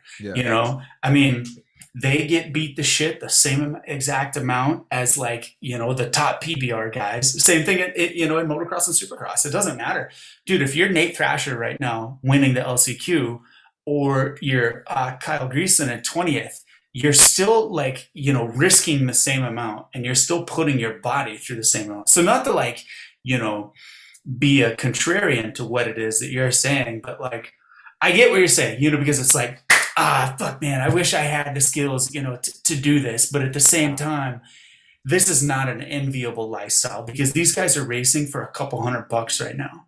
Yeah, and like, true. I mean, I don't. That's a good point, Jeff, because that does make sense. It's a great point because I can sit here and say that, but like, I guess like, okay, what's my excuse to like not try to do what they're doing? If they have full-time jobs, what's my excuse? And at the end of the day, you can eliminate all the excuses and you just might not have the skill to do it. But you have the skill though. How many fucking times do I have to bust your balls about moving up to the A class? I'm gonna point out. Thank you. I said that 2 years ago to the kid. I'm like, bro, stop it with the yellow plates, dude. Your technique is so perfect. I'm like, bro, some dad is gonna come up to you and be like, get out of this class. Dude, I'm gonna fight you right now. Get out of this class. The last couple of guys I've been talking to as like, like mentors and stuff, they're like, yeah, you should like just earn your points to move up. Don't self-promote. And like, I had 16 points before I go full A this year. And I was told like, nah, just like earn it. And I'm like, earn it. I'm like, all right. Like, I guess I don't want to play by the rule. Huh? 2 titles isn't enough for them. I guess. This guy's literally holding 2 titles and one of the most stacked classes in like NESC history, and he's like, I still got some work to do. It's funny because I compare myself, which I don't like to do, but I still compare myself to like a couple of these kids that like can beat me, who I raced against in the 250 last year, who got hurt, who like, I'm gonna say it. There's a kid, Trevor Palat, who 18 years old, very fast. I beat him a couple of times, but consistently he was faster. He got hurt, broke a collarbone, and there was like 5 races left. I won because I hate saying it like this, but I won because Aiden Klingon like just stopped racing 250B because I think he had like some bad string of luck. And then Trevor Palat got out. So like I stayed consistent and I earned it. I totally earned that championship. But without those factors in there, it was a lot easier for me to show up and get second or first or third and still win a championship. So that's all. But like, I want to go A, and it's going to happen this fall. I only got like 12 points before I point out of 450B or whatever, and I'll end up being 450A, and it's going to be kind of gnarly, honestly. It's going to be super gnarly. So I brought up the point with the LCQ pretty much is to say LCQs freaking scare me, dude. Like the way that these guys are riding and how aggressive and how gnarly and how like they will fight you for 14th place. And if you think for 1 second they're gonna feel bad about knocking you on your ass and ending your weekend, not your night, ending your weekend, you are sadly mistaken, dude. I can't tell you how much I would, and I like the bar banging. I love rubbing and racing, running the guy high, taking his line away. And like when I watch this stuff, I'm like, oh, I'm a 50cc rider compared to these guys. There's no way. I need pillows around me. I need my water wingies. Like, there's no way I'm doing this. You know what I mean? Dude, it's just so gnarly. The 250 LCQ. It's just, oh my gosh, it's crazy. Yeah, it's cutthroat. And like Jeff said, these guys sacrifice so much that like when it comes down to it, they're like, I don't fucking care about this guy. I'm going to clean him out and I'm going to get in because I gave up XYZ this week, or I gave up XYZ last month for this and that. And like, there's just a lot of sacrifice for that kind of stuff. So I can totally see that. Yeah. Oh, most definitely. So we're ending up the 250 LCQ, getting ready to head up to the 450 LCQ. Step aside for a second. Yeah, no worries. And I want to let you guys know that, again, our TCE MX internship program is set to debut very, very shortly. One of my good buddies who I have right here with me, Mr. Jeff Crutcher, knows that program very, very well. You've been a huge supporter and, rider, mentor for a lot of our interns that come in. What is your favorite part about having the MX and SX interns and arena cross interns, for that matter, who did that this year? What is your favorite part about having them be injected into your racing efforts and really making a difference? Like, what's your favorite part about it? Seeing someone get to experience something that they wouldn't be able to outside of the program. A perfect example was at Tulsa this year.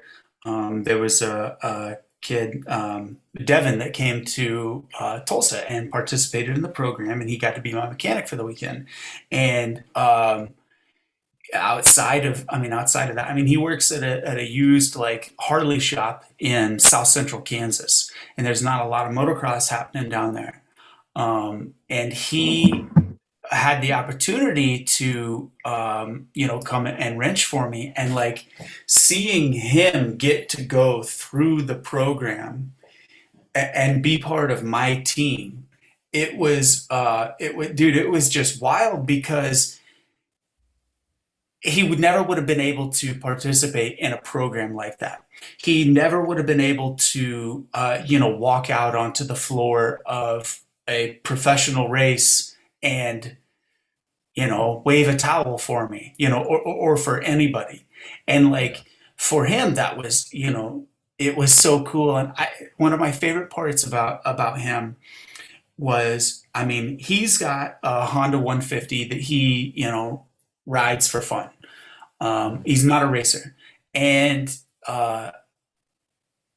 not the first time we went up to, okay, so we did timed qualifying, and then whenever we went up for heat number one, and I mean, he pushed my bike, out of the pits and into the I don't even know, this long ass tunnel where we had to ride around to the backside of the building, big rodeo arena. And Yeah. whenever we went outside, I would fire the bike up, and I showed him on the KTM how, with that bike, you have to just blip the start button to get the pump to build Yep. Primed. pressure. Yeah.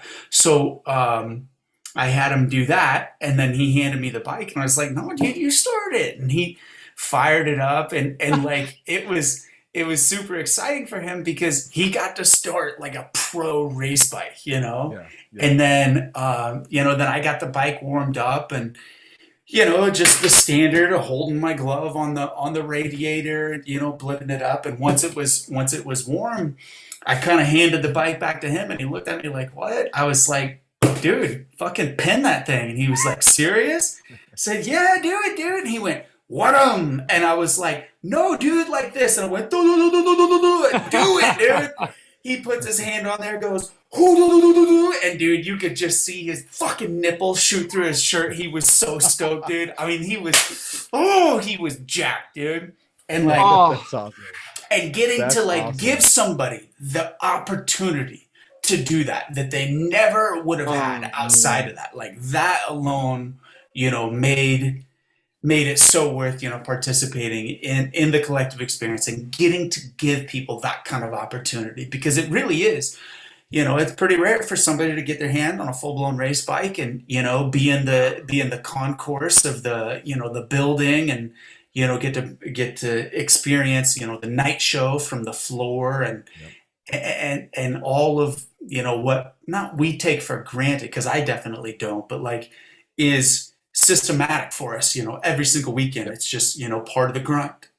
And so for somebody that's kind of an outsider to come in and get to participate in new, yeah, Right. it almost like invigorates or reignites your passion for the sport, makes you like super jazzed about what you do. So that's definitely why I absolutely love it. And Crutcher, again, I appreciate all of support, all the things you do for our interns. They look at you like a Greek god because you're just so helpful, and you keep it light, but you keep it professional. You do so many great things. I'm grateful. I thought you were going to say they'll look at me like a Greek god because of my stature. Oh, that too. I was gonna say that, Good yeah. looking guy. Good looking guy. They do get to see me with my shirt off whenever I'm changing, for the Something Fox about Moto, for the Fox Moto suit up. I'm putting that gear on, and they see those, dude, that fucking, see these bad boys fire up, and they know, all right, it's business time, baby, let's go. For me, it's eyes. That's That's me. hilarious. But That's hilarious. All right, so we just dropped the gate on the 450 LCQ. And let's see who we got out front. Is that Rod Bell? Yeah, has he made it into a 450 race yet? I don't think so. I think he obviously kicks ass for outdoors, but he hasn't yet. And he's got Heart Ramp, and he's got his teammate Jeremy Smith, who was in that same sort of realm. They're about the same speed, the same amount of experience, and they're both looking to finally make it in. And it looks like they're riding pretty damn well, man. I mean, Rod Bell is no stranger to to getting in really good qualifying spots. He's very fast. Jeremy Smith is a little bit less experienced than Rod Bell, but I mean, man, the dude's still a talent, and both those guys look like they're ready to pull the trigger. and he's got Clayson right behind him Exactly. too. So I was just gonna say it's not easy. They got Cade Clayson behind them, and you got Thurman, you got Cross, you got Cardinal, you got Ray. I mean, dude, Brandon Harraft. I mean, yes, it's going to be insane. This is not an easy LCQ. Exactly. Heart Ramp is super solid. Him and Insignap, I don't think they get the accolades that they deserve on the track. Obviously, Adam Insignap is like one of the fan favorites for his music and personality. The guy's a freaking rock star.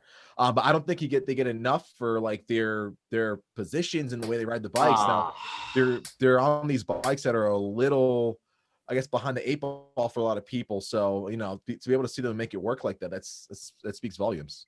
Dude, here I was about to give Scott Champion a whole bunch of props for being plus 30 class, and then he throws it away in the whoops. And I was waiting for you guys to catch up and see that. I'm watching the replay of him eat it now. Oh, not good. Poor champion, dude. So what's going on here, Dave? Why is your shit lagged so far behind? Is that just a Milwaukee thing or what? I guess so, man. I'm gonna blame it on the routers out here. I'm on the Milwaukee Milwaukee Wi-Fi or something, dude. I don't know. How far behind are you, Crutcher? So I'm right with you. Okay, so you're seeing like 2 minutes and 26 seconds on the clock. Oh, I'm ahead of you. See? What is going on here? It's weird. So if I do this with Brad, Big MX Radio in Canada, he's like 30 seconds behind me still. So it's like, and then I did with Jordan Jarvis. I think you were on that for that time too. I was. Jordan was a whole different setup than we were. So I think it's like delayed for wherever you are in the world, I guess. So, and here we're thinking, you're in the US and be the same for everybody, but I guess not. Yeah. Everyone's internet speeds are different, I guess. Yeah. Super weird. But no, this looks like it's gonna be a good race. Oh, dude. We've got another A-Ray versus K. Ray is in. So do you think these guys are going to really like pull the gloves off and just duke it out on the track, or are they going to be a little nicer to each other because they're best friends? No, I don't think so. I think it's going to be, dude. I think it's going to be just cutthroat. They've shown it before. Like they're friends, but they don't care when it comes to like who's going to make it in tonight. Yeah. I don't think they'll kill each other, but yeah. If I'm friends with somebody and we're tight, I'm okay if he smashes me, and he should be okay if I smash him off the track. I mean, with that being said, that was contact in arena cross. I had, at some point I put everybody over the berm. I think Hicks might have been the only one that I did not, and it's just because he was so far checked out all the time. But everybody else, they got put over. Everybody else put me over.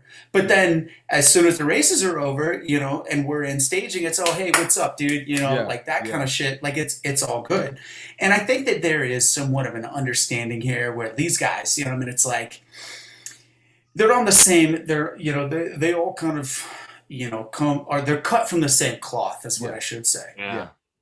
And then you'll have the occasional just idiot that nobody likes, and we had one of those in the arena cross series, and whether they did it to his face or behind his back, everybody was making fun of one guy, and nobody likes him, and hopefully he doesn't show up next year.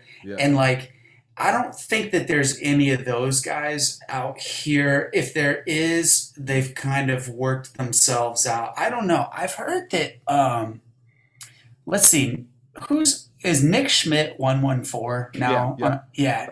So I've heard that Nick can kind of be that way at times, where he's kind of, not the most savory individual. I mean, that's hearsay. I can't, I don't know him personally. I don't know about the racing side. I just know from just a one-on-one, I've had nothing but great things to say about him. The guy is just super nice. But I'm sure, everyone has bad racing stories about one another. I'm sure some people think I'm an asshole for the way I race.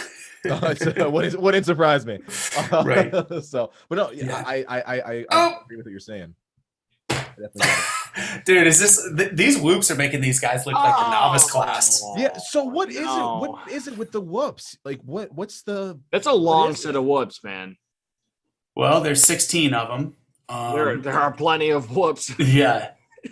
That's like I'm always busting Tracy, the guy that builds the track. I'm always up his ass over, dude, give us 13, give us 14, like every week. And I'm like, I want whoops, because Rod Bell. Yeah, that's where I'm the best at on the track, is in the whoops. Like, and that's the guy who builds the track for arena cross. Yeah, Tracy Freeman. Rod Bell is gonna want to kill himself, dude. How angry is he right now? How angry is he right now, dude? So mad, dude. So if anyone at the track is listening, steer clear of the SGB racing rig, because I'm sure that thing's gonna be turned upside down, inside out right now. I mean, can Cat make up 4 or 5 spots? Probably not, right? Tyler, last lap. On, can't do it. Nah, dude, he's too busy. He's already got his gear bag packed up for school tomorrow. Hey, we were talking about that, I think, before you came on. And I said, if you had to choose, it's like, what is it? Do I make a living, or do I make $2,000 or $1,500 to make a main? Right. Yeah. I mean, what's the risk and the reward, So I get it. No, I mean he's smart, dude, because he can go out and put in a 80% effort and end up in eighth, and maybe with a good start, he's got enough skill to make it in. Obviously, he's done I don't yeah, know how many times, but like, dude, let's see, what is it? Eighth place, $1,500 in the LCQ, so he's going to make his 1,500 tonight. Then he's going to go to class and make another 1,500 tomorrow, and then private lessons on Tuesday. A little more than 1,500, man. He makes quite a bit of money. Price has gone up, brother. Yeah, price has gone up, bro. I went to one of his first classes in Connecticut, and it was pretty like cheap. And then now, I mean, I'm not hating. I'm just saying it was like 100 something bucks. It's like $275, $300 for the day. Yeah. And he's got about 15 to 20 riders or more that show up. Yeah. I would say he caps it at like 30 sometimes. Yeah. So, yeah. I think if there's like two, like if it's like him or like a Cade or him or a famous, AP or Fork or something, that's when he'll do like the 40 or 50. And if Rob's there, they can handle 50, 60. That's a track capacity at that point. They split everybody. They divide it 3 ways with 3 different coaches, and they split them and they send them around. And I mean, I've been in plenty of them. So it's like, I still feel like I get a lot out of that class, but he has found a way to control chaos with guys on dirt bikes and make money out of it. And to make great money on it. Oh, dude. While we're on this topic, I should put it out there that I'm going to be a coach for the 4th time this year at Mega Camp 2021, which is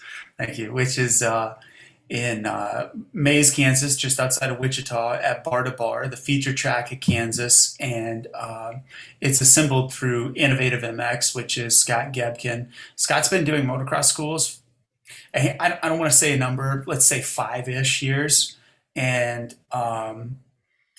we put together a real big camp, and it's to call it a camp. I mean, yeah, it has like camp vibes, but it's not like a full-fledged, just kids running around, in a tizzy at all times. Like, it's a very structured motocross camp. Like, you come there to learn, and it's 3 days. It's always over Memorial Day weekend, and we have 4 coaches. So it's Scott, Brad DePringer, which Brad is from Iowa, and he's in, I think it was 2014, 15, and 16, somewhere in there. He did a string of outdoor nationals, and I mean, pretty much any race that he showed up to, he was making it into the Fast 40, and I know he got some points at one time. So Brad's obviously extremely fast, still is.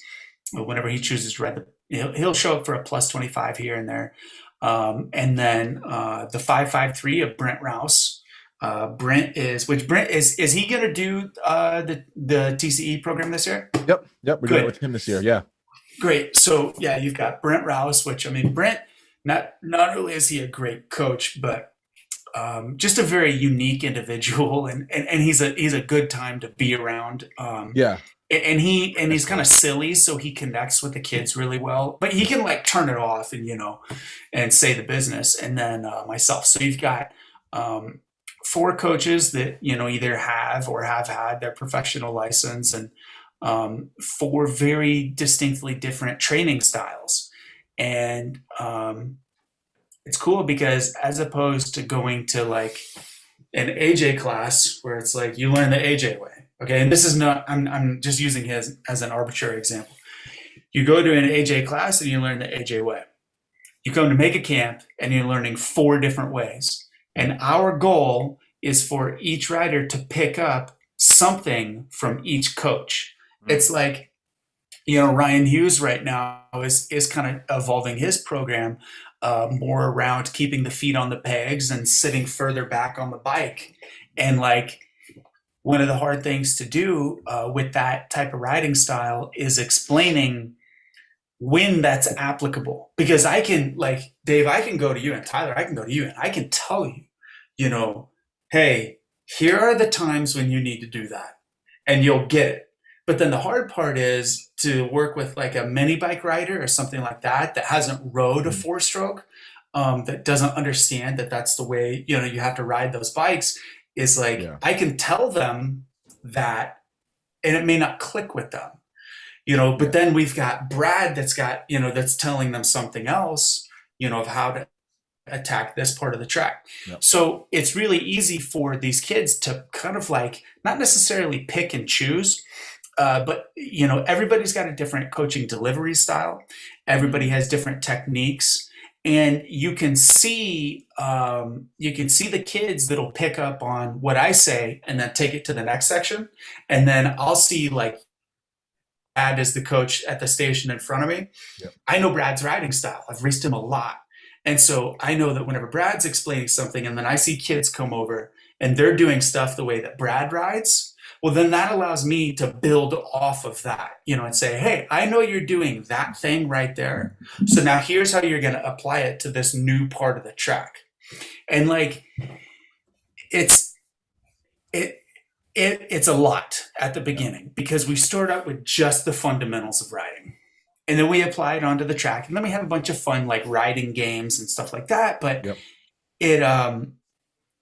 every single kid that comes to the class, they learn so much that like, and we do it, dude. We do lap times at the beginning of the week, and we'll go out and, we'll just stop, watch the kids as they're riding, usually in their first session, because that's when they're the freshest.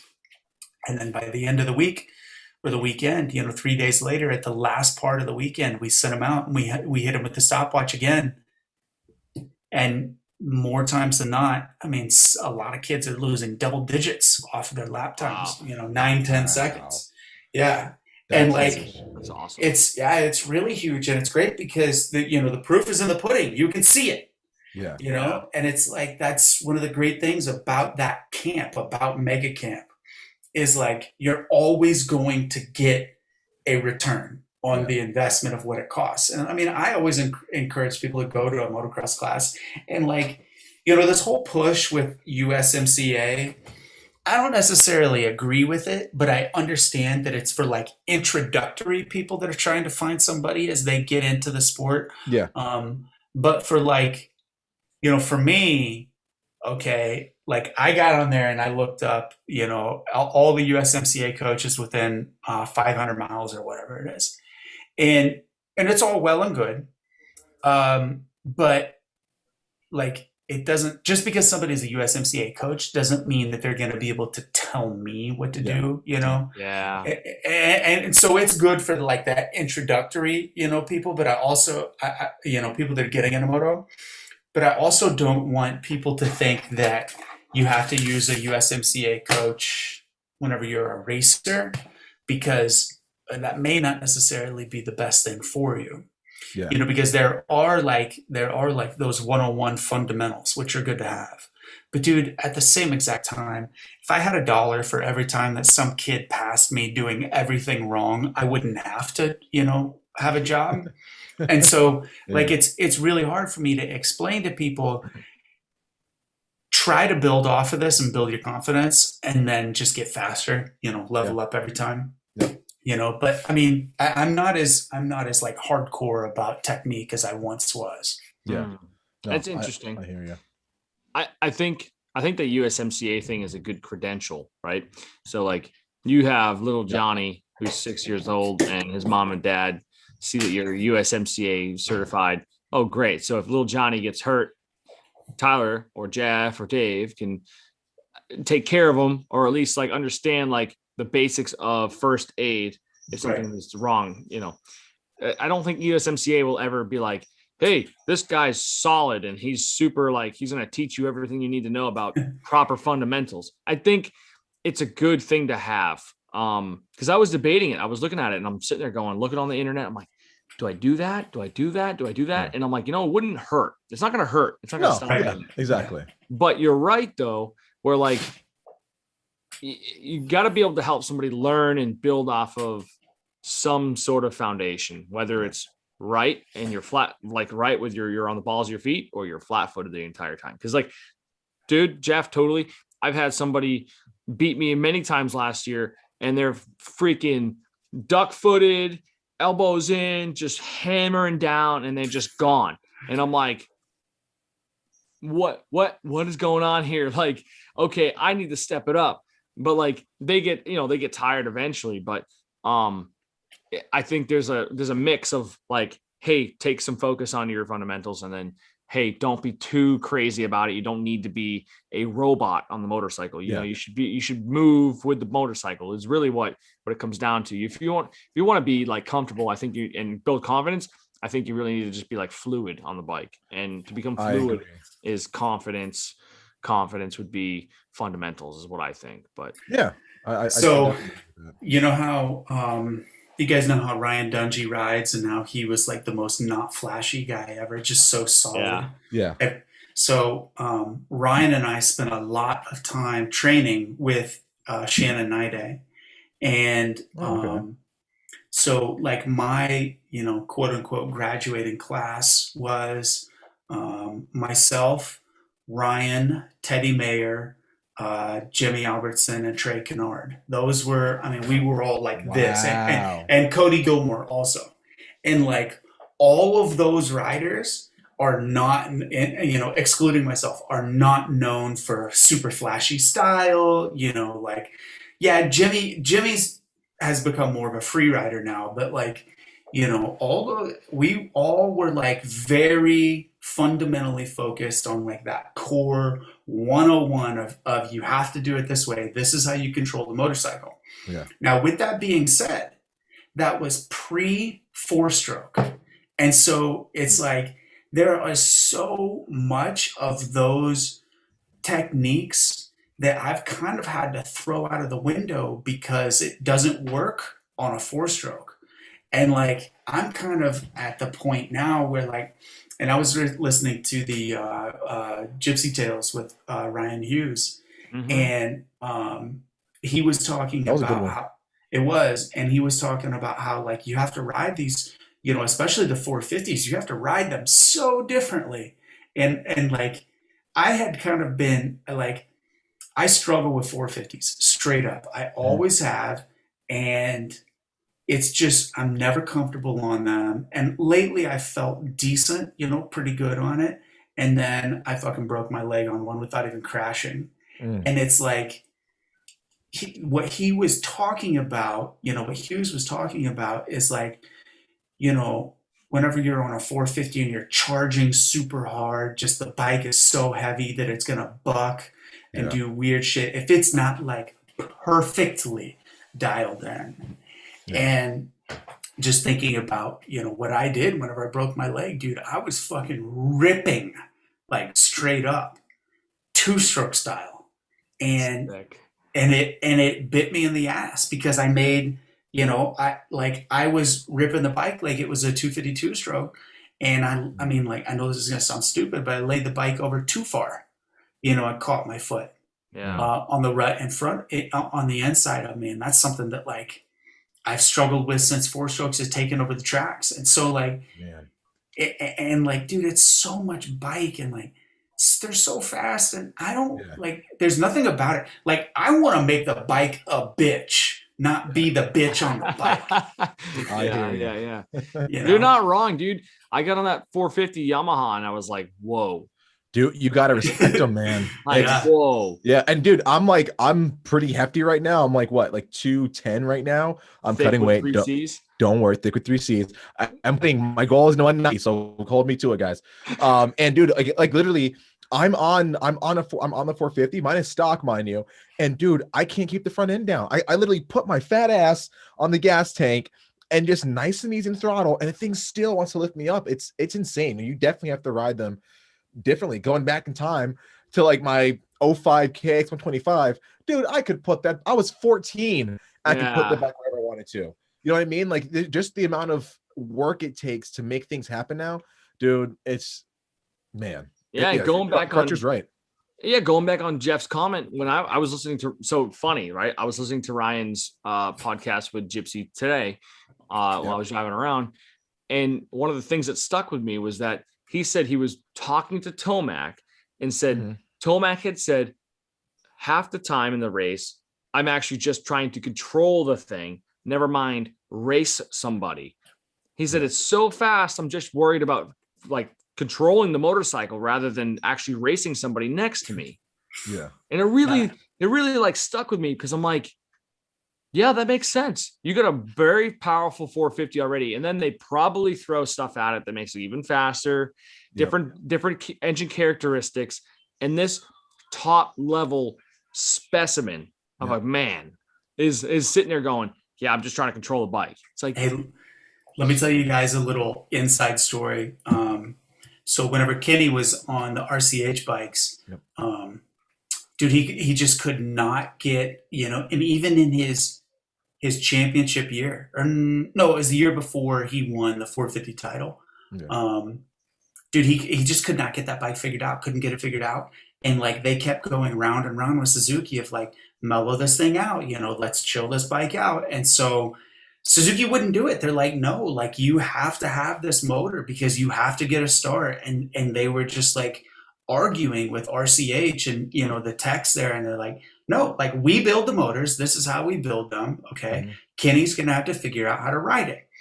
And so what Kenny did was, listen to this. He had Keith, my buddy, go to Kissimmee Power Sports, buy a stock RMZ 450, bring it to the track. They put triple clamps and suspension, front and rear on it.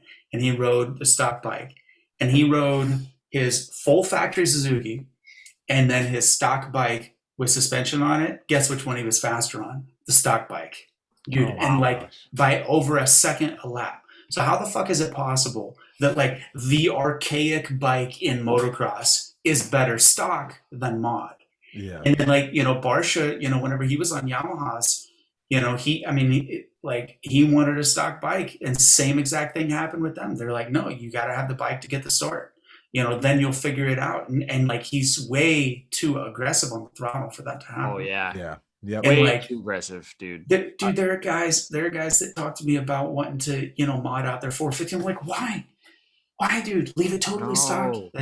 It'll work the best that way. But yeah, no. Yeah. So I think I've got a 2019 KTM 450 SX with 30 hours on it. That's going to be for sale here real soon. Dude, I can see a 350 in your future.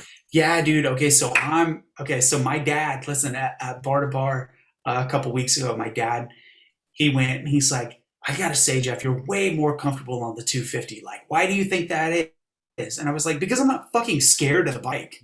Like straight up, I'm not scared of it. And so, yeah, I like after thinking about that and then, listening to Ryan and just kind of having like an outside perspective of what Hughes was saying and just thinking about it objectively. And then, not the fact that, breaking my leg on that bike kind of put it into perspective of, hey, I made a simple mistake and broke my leg, on this pig of a motorcycle.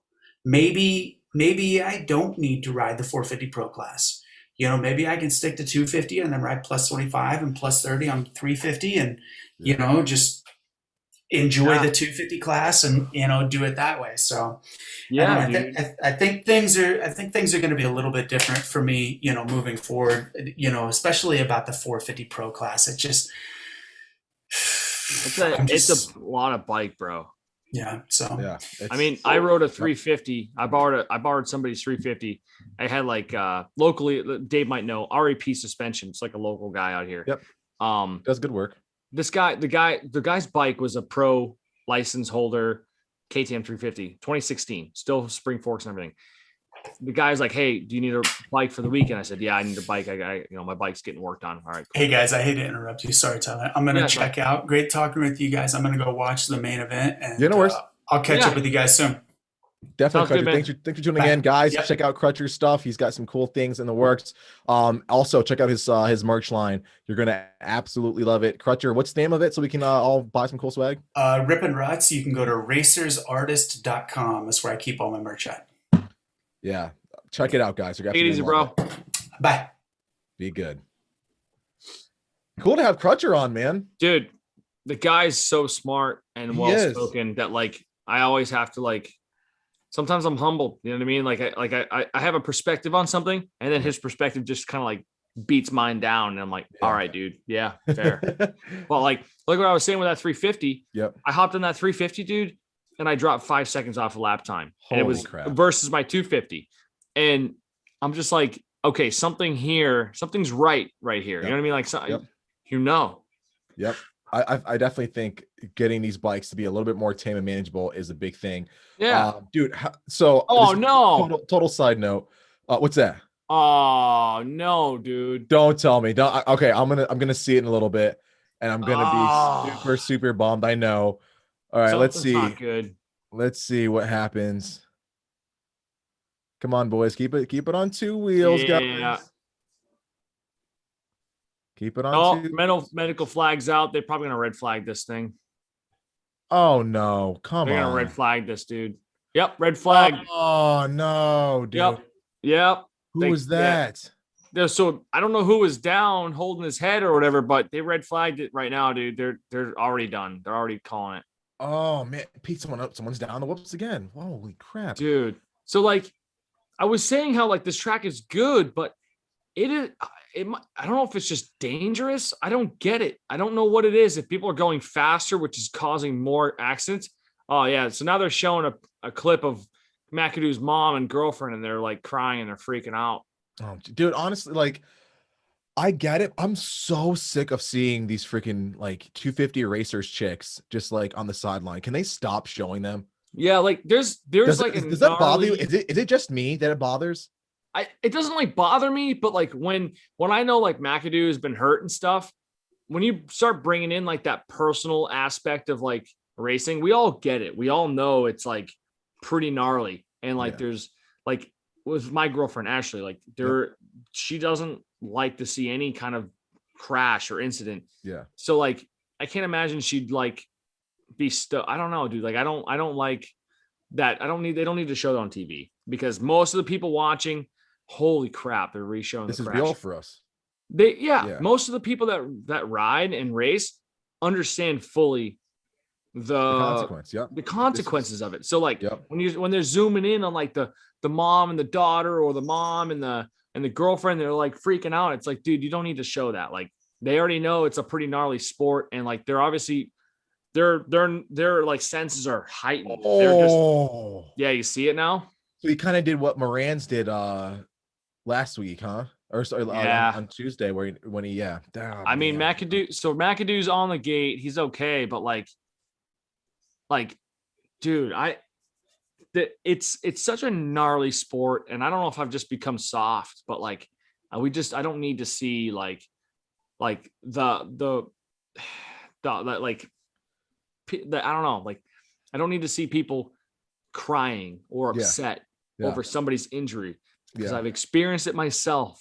So it's like, dude, like I'm just watching the race to see the race. I don't need to see like the personal side of it. And I understand they want people to connect to that, but it's not really that thing you want to connect to. It's like, unfortunately, dude, I think it's almost like when they over sensationalize like other media, right? Like when they show like the craziness side of things, you know what I mean? Like, when they show the US and all they show is like the gun toting, or the inner city type of craziness, whatever it is, like, the riots and stuff. Instead of like, 90% of us are like just nice, loving people. Most of us should just sit at home going, man, I gotta go to work tomorrow, and people are exactly. Like I love my neighbors. That's not me. You know what I mean? But like, dude, no, it's like, I think this is what they're doing, just to like dramatize it. And because again, I remember a lot of people, I think more than we even realize, a lot of people, they don't have that connection to motocross. Like a lot of us, they don't ride. They're just kind of casual fans of it. Kind of like the same way, like, we're fans of F1 and stuff like that. Will we ever be able to drive an F1 car? No, because we don't have $100 million. But you know what I mean? So it's almost, I guess it's almost like that. But man, it's definitely tough. That's one of those things that I just, you go through that stuff personally, and you're like, all right, man, like, we get it. Like, in the drama sells, and that's what it is. It's like, now they have that clip, they're gonna replay it over and over and over. They're gonna show McAdoo going down again after a couple of days of recovering from his really nasty crash. And then a clip of his girlfriend and his mom, and they're like sitting there going, "Oh no!" And it's stupid. I honestly, I think like with the last few like big podcasts have been talking about this topic, I think there's gonna be some changes to the broadcast, or at least I hope next year something changes, because I love racing. and I love to see it. But there is like 3 hours of a broadcast and like about an hour of racing. And and a lot of people, even like diehards, are like, bro, I gotta go to sleep. Like yeah. I want to watch it, but like I'm tired. And think about like also the people who are watching this, like Tony in New Zealand. Like, dude has, you know, he's got to get up pretty early to even watch this thing, and he's got to stay up for that long. So no, I definitely understand. Yeah, it's crazy. Yeah. Go 11 o'clock comes around, you're still watching a moto. Exact, dude. Like, yeah. Like, I mean, I'm East Coast, so the West Coast guys start at 7 o'clock West Coast time. It's 9 o'clock when they start here, or 10 o'clock or whatever. And it's like, we're not done till, dude, I can't tell you how many times, because like, you know, we got together at my buddy's place, you know, watching it. You know, his mom would cook, we'd have like, you know, some pasta, pizza, and we always have Supercross parties, right? Every weekend we go there. We had nothing else to do, like none of us did anything besides dirt bikes anyway, so we always go there, we'd eat and watch Moto. I'd have to drive home at 1:30 a.m. just fat with all this bread, trying to fall asleep, exactly, trying to drive home 30 minutes. All for a moto, dude. Yeah, all for moto. Going to the chat really quick. You know, a lot of people are saying like, dude, like, yeah, McAdoo's down. Shout out to Jason White. Jason, this isn't the first one we've done. We continue to keep doing these. Usually every 2 races we have this watch party. So definitely be sure to hit the subscribe button and tune in. All you guys, if you can subscribe to the Collective Experience, we'd be very grateful. We have a lot of cool content, vlogs, interviews, watch parties, how-tos. We've got a really cool video coming really soon with featuring Aaron Plessinger. That's going to be really cool. So yeah, definitely check that out. Anthony said something important, really interesting. If I'm Mitch Payton, enough is enough. I bench him before he kills himself. Yeah, do you that's your investment. Do you agree with him? Like, hey, I'd probably bench this kid until outdoors or until he's fully back 100%. I don't know, man, because I don't know what he's invested into the team and into like McAdoo himself. And then you have to, as a prior racer, you have to admire his heart and like the guts he's got. Yes. But yeah, at some point it does become okay, enough is enough, dude. Take a freaking seat. Yes. Like he just made a mistake and caused one of those guys to hit him. And he basically, McAdoo caused that whole incident. Whole incident.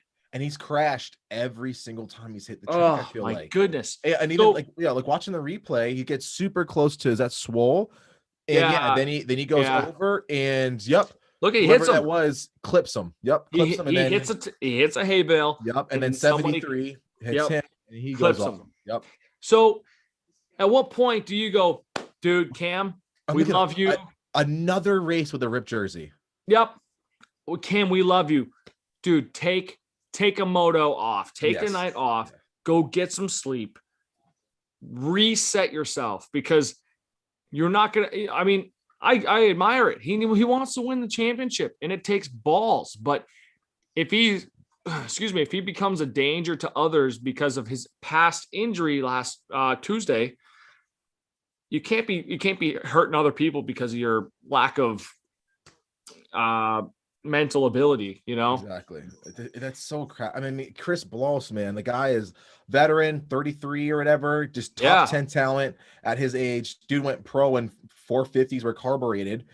You know what I mean? Like, or before that, dude. But I think before that he went pro. Older than us, right? Dude. Yeah, he's older than us, man. Yeah. So, and we ain't spring chickens. No, come on. But no, that's what a bummer that is. But no, I like your take on that for sure. I think that's solid. But you know, Randy says the kid is a tank. I agree, Randy. Yeah, also, the guy's a tank. You got to appreciate the heart. But also, part of me is like, oh, dude, he's out there and he's looking kind of sketchy. You know, I might want to pull him off a little bit. But yeah, well, Anthony said what I said. He's a danger to others or himself. I mean, I don't know. Like, sometimes he doesn't seem like it, but then like right here, he was totally a danger to other people. He clipped a hay bale or something and caused an entire wreck, a red flag. Whoever, you know, I don't know, was it Blows you said you got that went down? Yeah. Yep. Yeah. So it's like, Chris Blows. That dude can't afford to get fucking wrecked. I mean, for a simple mistake from a top factory pro level rider. Yeah. And you got to remember, he's racing guys that are 18, 19, right? Like they heal differently than he does, man. You know, Like, yeah. you Oh, ain't healing the totally. same. You ain't healing the same, man. So I race against kids every weekend that are yeah. 18, 17, 16. Yep. And their like perspective on everything is so different than mine because they don't have to, they feel different. They look at things different. It's just all different. You know? They don't have work on, they don't have a mortgage. They don't have work on Monday. Like right, it's the whole thing. You know, and then then, you know, the argument is like, well, you don't have to race. Well, true. But that's why they have a 25 plus class. Exactly. All right. So we're re-racking them. We're back behind the gate. Man, fingers crossed that these guys stay safe. Knock on wood. Pray, please help these guys to stay safe. Yeah. We hate seeing anybody go down and have that stuff happen. So far, so good, Drakes. Okay. Let's hopefully it maintains. I will say I am pretty pumped to see if Lawrence can get in there and make a little bit of a shakeup and change things up for these guys. I mean, he's 16 points down. I'd love to see him kind of tighten that gap up. Bearing no, ill misfortune for anybody else. That'd be super cool for me to see a 3-way even. Could you imagine if that whole battle between, what was it, years ago, Joey Savacci and Zach Osborne, if that was a 3-rider battle? Holy crap, dude. Like that would have been freaking insane. Yeah, dude. I mean, as the race order goes now, you got Cooper, Thrasher, Swole, Hammaker, Lawrence, and McAdoo top 6. McAdoo's just 5th now. You got by Lawrence. Oh shit! You'll have to watch that. Okay. I won't say it. Okay. Sorry, this is typical. I can't hold that in. I know, dude. I totally understand. What surprises me is freaking Thrasher going from an LCQ to like pretty much almost leading the main. That's pretty sick, dude. Oh, geez, they're showing a replay of McAdoo, and he's losing his feet off the pig. Oh no, Lawrence. Was that McAdoo? McAdoo and Lawrence, dude. And in another like 40 seconds, they're going to show you a replay of like McAdoo going through the sand rollers before that. Holy crap! That was all Lawrence. What? So I don't know if it was a very niche video, but it was Verb Moto did like a 50 to 450 7 to 8 parody race. Did you see that? Where it was like, so they edited videos from the 50cc, 65, and Super Mini and 450 all together, and they called it the 50 to 450 4 or 7 to 18 stock mod class. Oh no! Oh fuck! Is it bad? Yeah. Oh, okay. But anyway, and they had. Oh, come on! What the heck? Dude, this class is insane right now. I can see why Jeff took off because he's like, I'm gonna watch this thing. But no, they had Styles Robertson as a little kid. McAdoo, what are you doing? That's what I'm saying. What is he do? Get him off the track. That's what I'm saying, bro. Get him out of here, dude. He is obviously concussed, dude. He is not good to go. Not good to go. What is Mitch Payton is probably like pulling the tires off his chair right now, dude. Holy crap. Come on, McAdoo. And again, no shade at him, no hate or anything, but McAdoo, you're riding super scary, bro. He is balls to the wall, but like with no like technique or skill. He's just like, go. I will say Hammaker did screw him over in that one. That wasn't entirely his fault, but this guy it feels like the worst luck. Every crash, man. Yeah, I know, but it's like, dude, when is it enough? Like, I understand, like maybe that was somebody else's issue or fault, but like, oh my goodness, dude. Yeah, and like Randy Wilson said, he's done medical duty and he wouldn't have cleared him. Randy, I don't know how he got cleared either, man. Like, for sure, the guy was loopy. You could see his head kind of doing one of these things. They had to hold his head up, and anybody that's been concussed would know that he was concussed. Yeah, dude, like he was sleeping, man. Yeah, I can smash my dome and then tell you what happened. Yeah, you know what I mean? I've been there before. I was smacked my head pretty good and be like, yeah, I totally hit a braking bump and this and that. Doesn't mean you're not concussed. Man, that's scary. Another note, we do have Swole and Hammaker who are I'm sure they race each other at some point in amateurs. I think Swole's a little older than Hammaker. But man, like talk about rookies looking pretty decent up front, man. That's pretty cool. I got to stop considering Swole a rookie, but I'm a huge Jalek Swole fan. Oh The my swag champ. Oh man, not again. Come on, not dude, again. dude. All right, Like- we Like you gotta see said, this. get off the track, bro. So like, I wonder what the ruling is. Can they black flag you if you're just being danger? sketchy? Yeah, like, They probably did- should. oh, Law, dude, and here they go. They're like showing like the mom and the chick. And are you kidding, bro? Like, dude, was that Marchbanks or was that Marchbanks. Dude, just dude. call it, bro. Call it, dude. He's riding over his head. He's not safe. He's just reckless. He's riding like he's like living back in qualifying or something like that. You know what I mean? Like his mental side is like not there. He's not here. His bike is smoking like crazy, I think. I will say those last two look, I don't think they were entirely his fault, but man, this guy's luck. I can't believe this. His bike is smoking. Can you see like his front end is pretty mangled. Yeah. You got to give it to him regardless. The guy has got heart, man. He does not want to stop. He wants this opportunity, man. I get it. I totally get it. I wouldn't give up on the track either, but after tonight, like if you don't have a lot of time off, dude, you need to take something off because it's like yeah, you need to recover. Yeah. Mentally, if anything. Dude, like yeah, even in the chat, man, like Randy's saying the short-term recall test takes 30 minutes to perform. Yeah, and they cleared him in under 2 minutes, man. Yeah, Jason White saying, dude, this is ridiculous. Man, this is Randy makes a good point. This is Freezy level bad luck, dude. Like, yeah, this is crazy, man. I mean, and I don't want to make it sound like we're hating on him again. Like I commend the heart. I like McAdoo. I'm a McAdoo fan. I'm a PC fan since forever, dude. And I feel for McAdoo, man. It really sucks, but holy crap, dude. Like every crash is on the track, and you know, we cut and like McAdoo's part of it. He's involved in it. I wonder if that's just he's got a dark cloud over his head, or if I don't know. To me, it seems like residual from the crash, man. You know, like I think it's residual, like you said. I just think that like there's a lot going on, and to like, all right, so one Saturday to another Saturday, you could probably recover pretty well. However, Tuesday to a Saturday, it's not the same.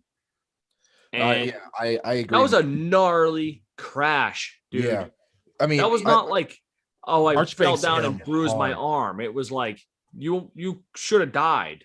Dude, that was absolutely insane. So now we've got Bloss out, Robertson out, Owen out. Man, and Marchbanks dropped back to 18th, McAdoo 17th.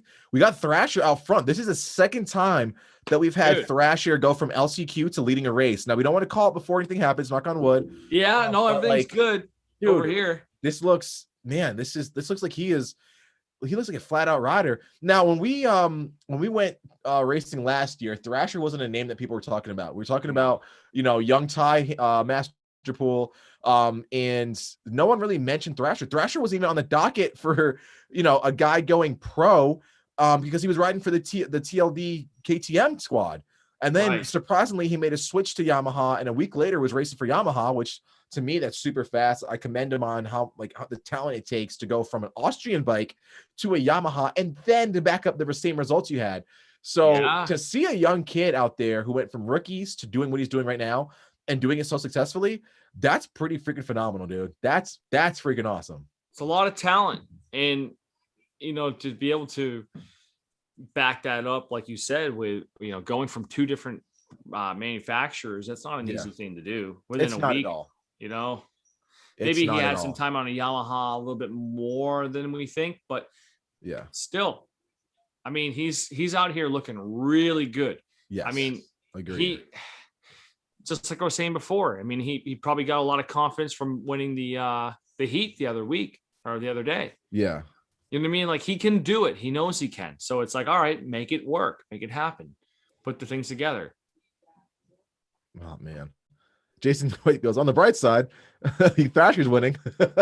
Yeah, no, I mean, for sure. And like, you know what? I also got to give props to Hammaker. I don't, Tyler, I said it before, dude. Anytime a factory squad picks up an amateur rider, I always get nervous. I never have high expectations because I think the days of having a kid, or I thought the days of having a kid like an AC who comes out and wins their first Supercross title, or sorry, first Supercross race.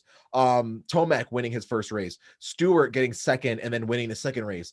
You know, all these guys that came in and like had caught instant fire. I thought those days were gone, because we've had more times than not that a rookie comes into the pro ranks and he under delivers. He's not only, you know, not only we give him slack because he's a rookie and like, yeah, you know, he's not going to be top 5 right away. Give him a few races. Some of them aren't even making the mains, dude. Right. For a while. So it kind of makes you a bit skeptical of really putting a lot of weight into these rookies. So I mean, Hammaker, Thrasher, these guys look freaking awesome, man. So good. Yeah, you know, to be like a rookie like they are, to show up and be a top 3, top 5 contenders is phenomenal. And I'm sure that's exactly why they got hired in the first place, was to perform like that. So I'm with you. You know, every now and then you things get a little weird and you kind of go, I don't know about these guys that they're bringing up. You know, I don't really see much happening. Oh, they're showing a replay now.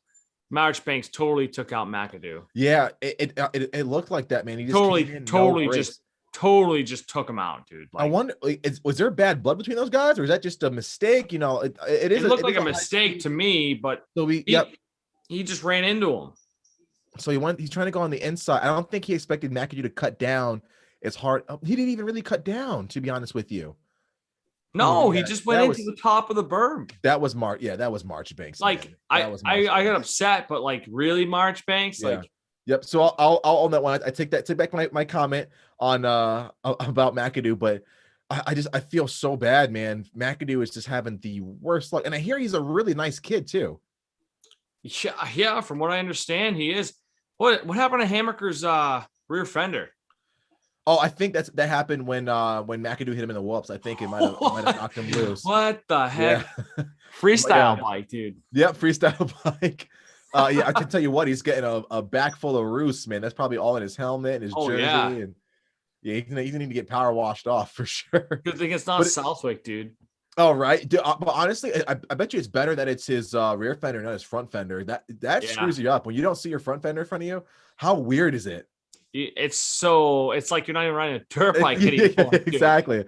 What is this futuristic witchcraft I'm riding? Oh, it's so weird. Oh, he almost loses it. Oh, man. Swole who almost loses. Dude, these whoops supposed to be gnarly because some of these dudes are tripling out of them. Man, that's crazy. Doug DeGrave checking in says it's the craziest season. I think so, man. I think so. The guy got absolutely drilled. I'm gonna pose a question to the chat. I'm gonna step aside real quick. No problem. Should Marchbanks get some sort of penalty for that? I mean, was that dirty? Was that below the belt, so to say?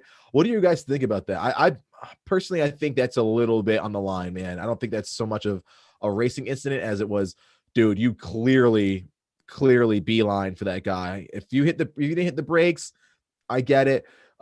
Mistakes happen, but dude, that was a takeout. That was pretty gnarly.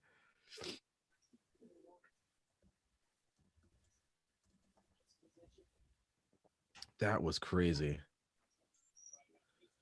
I'm pretty pumped to see Swole up there, though. I'm a big Jalek Swole fan. The guy's like a style champ, and he's looking good. I will say I'm super bummed for Hunter Lawrence, man. The guy has so much talent, and I would have loved to see this like a 3-way battle, like I said. And you got to give props to that dude's helmet. Holy crap, does that look good? That is such a sick all gold setup for Lawrence. And Marchbanks looked like he went down again. Like he had another issue, man. Really? Yeah, that looks tough. I had to use the restroom. Climbing up the ladder a little bit. Now he's in 15th place. We got another minute on the clock to go, and then we're poised and ready for the 450 mains. Wow. Holy crap. Man. Sorry. Oh, no problem. No problem. You'll see it. It's like those, I don't know what's up with those whoops, dude, but like they're gnarly because Yeah. these guys are getting messed up. What is it? You see it, right? Yeah. Yep. Swole screwed that up. Big He time. lost all of his momentum, and then he almost like cleaned out Lawrence. Yeah. Yep. Good Lord. They are not having fun. I don't know, man. They might have to touch this track up a little bit before the 450 main. They're going to have their work cut out for them. Holy crap. Yeah, we're looking at McAdoo in 15th right now. I know, man. And points are going to get shaken up a little bit. I think this is going to give Cooper a really good cushion. I believe it's going to stretch it out just a little bit for Lawrence and Cooper. That gap is going to be stretched out just a little bit, but man, the gap back to McAdoo now, it's going to be crazy. I would think that Lawrence sort of eclipses him and passes him in the championship points. Being Hunter's, I guess, full quote unquote knock on wood healthy campaign, solid ending the season in second place if he can make that happen. You know? Absolutely. I mean, last year he wasn't really much of a playing factor in the race series. You know, like you didn't hear about him a lot. And then this year he starts to make something happen. Yes.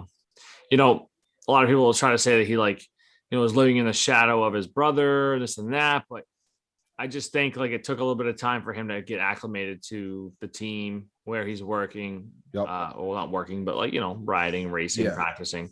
Different set of people. Different set of people. Yep. I don't know. It's definitely one of those things though, where it's like, something clicked for him this year where if I got second in the points, I'd be more than happy if I'm Honda.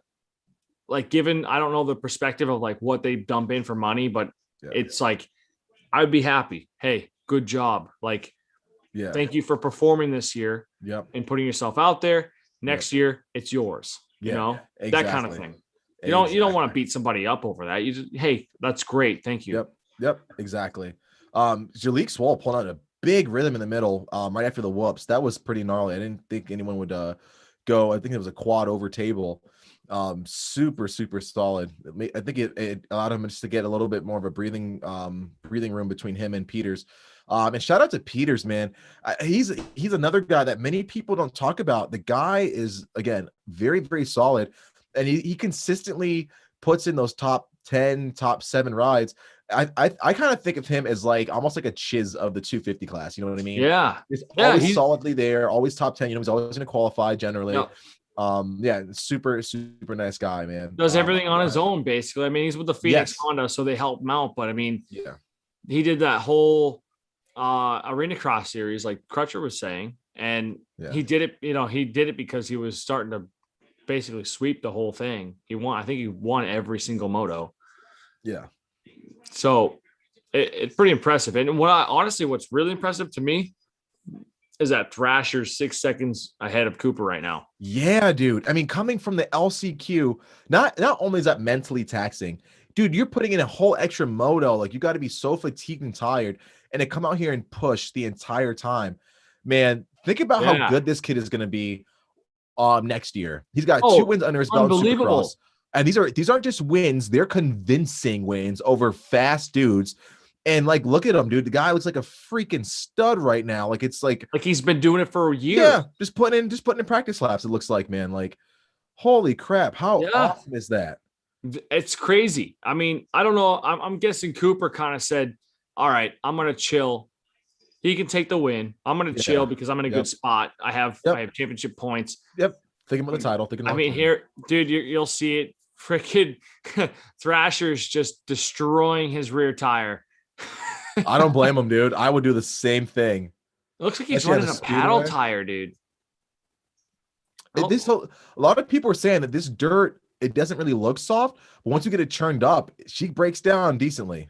Honestly, it looked like the way his bike was like jumping, and then the paddle, the knobbies looked like he had paddles on. Yeah, he's lighting her up, man.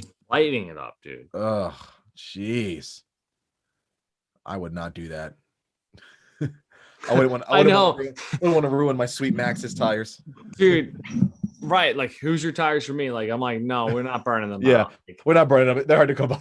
yeah, if it's completely smoked, maybe. But Yeah, no, it's like definitely. You not. and I both end up paying, even if we get help, we end up paying for our tires. It's like I don't know about burning them out. Exactly. Guys, again, I want to say thank you for tuning in. Thank you to Tyler McAdams for sitting here and bench racing with us. This is super fun. I want to let you guys know that we have a big supporter in the way of FXR Moto, FXR Racing. These guys are doing amazing things for the sport, amazing things for the collective experience, and I want to share with you guys a lot of their cool the cool things that they're doing in terms of putting it into their gear. The stuff is extremely vented, very strategically placed, especially for myself, being I'm a fat dude with fat goose thighs. The stretch panels really make me feel like I'm connected to the bike. I don't have that bunching or scrunching up or that loose feeling. It's very much an athletic fit, but it's a comfortable athletic fit. No matter which way you're shaped, they have a setup for you. I love how breathable they are. They're super durable. And I'm extremely grateful to those guys. We're gonna put a promo code in the chat, guys. Please feel free to use it. Share that with your racing friends and family. We want to make sure that we continue to keep helping out as many people as possible and sharing the amazingness that is FXR Moto. Be sure to check out fxrracing.com. Tell them the collective experience that you. Tyler, we're getting ready to rack them up for the 450. Yeah. There's been controversy all over the 450 class. There's been Roczen doing phenomenal. Roczen's swept Indy like I don't know what. How do you equate it? The guy was on a freaking mission, and he had everyone covered, dude. He had everyone solidly like in his hand, and then we end up going a little bit further in the series, and here we are now, and he is 13 points down on Webb. Now he did make it up. He made a great amount of points. He did what he needed to do last race on Tuesday and got the win. Can he do that this time around? Can he make things happen? And do you think that this track is awakening a new Roczen? I don't know if it's the track that wakes him up, but I think I want to say it's the other riders that allow him to get to where he wants to go. Obviously, no doubt, he gets a start, like you said earlier tonight. He gets a start. He's running with it. He's gone. Yeah. If he doesn't get a start in this main, he's in trouble. I think he's going to have a hard time moving his way to the top spot. I mean, in the heat race, he moved up quite a few spots.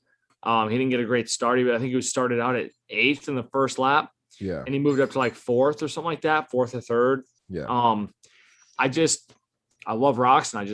I want to see him do well, but I think that he's going to need to get a good start, and he's going to have to be faster than Webb right out of the gate.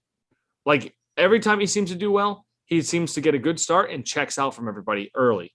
He's not much of a late finisher. He's always like that guy that like gets a good start right away, and then it's not lights out for anyone else after that, basically. Yeah, definitely. That's how I see it. I don't know. I don't see him like charging from behind the pack late. You know what I mean? Yeah. I just don't see it. Yeah, no, I hear you. I think it would have to be a catastrophic deal for Webb in order for Roczen to make up the points necessary to really reel this in and make things happen.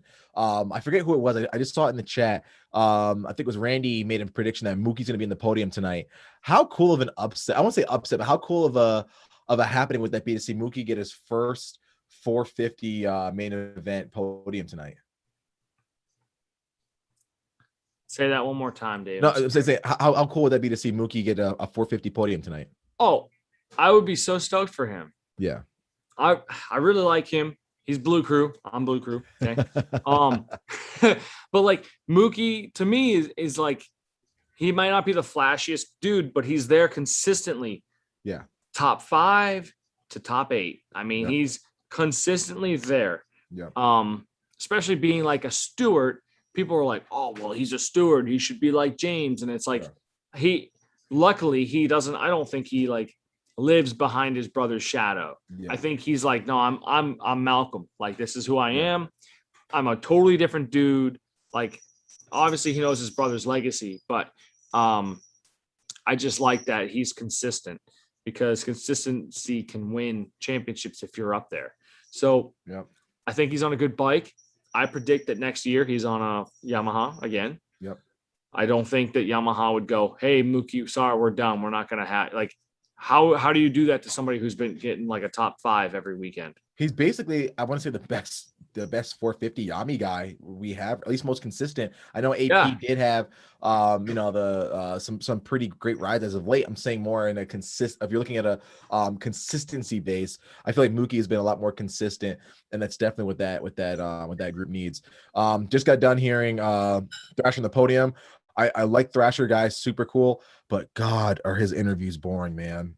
I'm so over boring podium interviews. I don't know what it is, but after seeing how personable a guy like Adam Enticknap is, or even AJ when he's on camera, he's really personable too. Then you've got people that show emotion like AC. I almost I feel so low tolerance. I don't know if this is the right word, and this might come off harsh, and I don't want it to come off harsh. But I feel almost low tolerance for a guy, in modern moto, who doesn't have a personality, man. Like it leads to so many opportunities, so many fans connect with you more when you actually put yourself out there and show excitement. Like, man, that was, oh my gosh, did you see everyone falling? That was so crazy. I was so nervous, blah blah. When you're like, yeah, my program's super solid, and got a good lead, and my tires hooked up, and just gonna come out here and do it next. I'm like, bro, come on, really? Yeah. Well, like they got McAdoo up here now and they're interviewing him. Put my ass on the podium. I would be like, holy shit, that was crazy. Podium girl, you smell great. I couldn't believe how amazing this was. My tires, I don't know how they didn't blow up. Shout out to my motor guy. He makes a great cook. Where's my mom?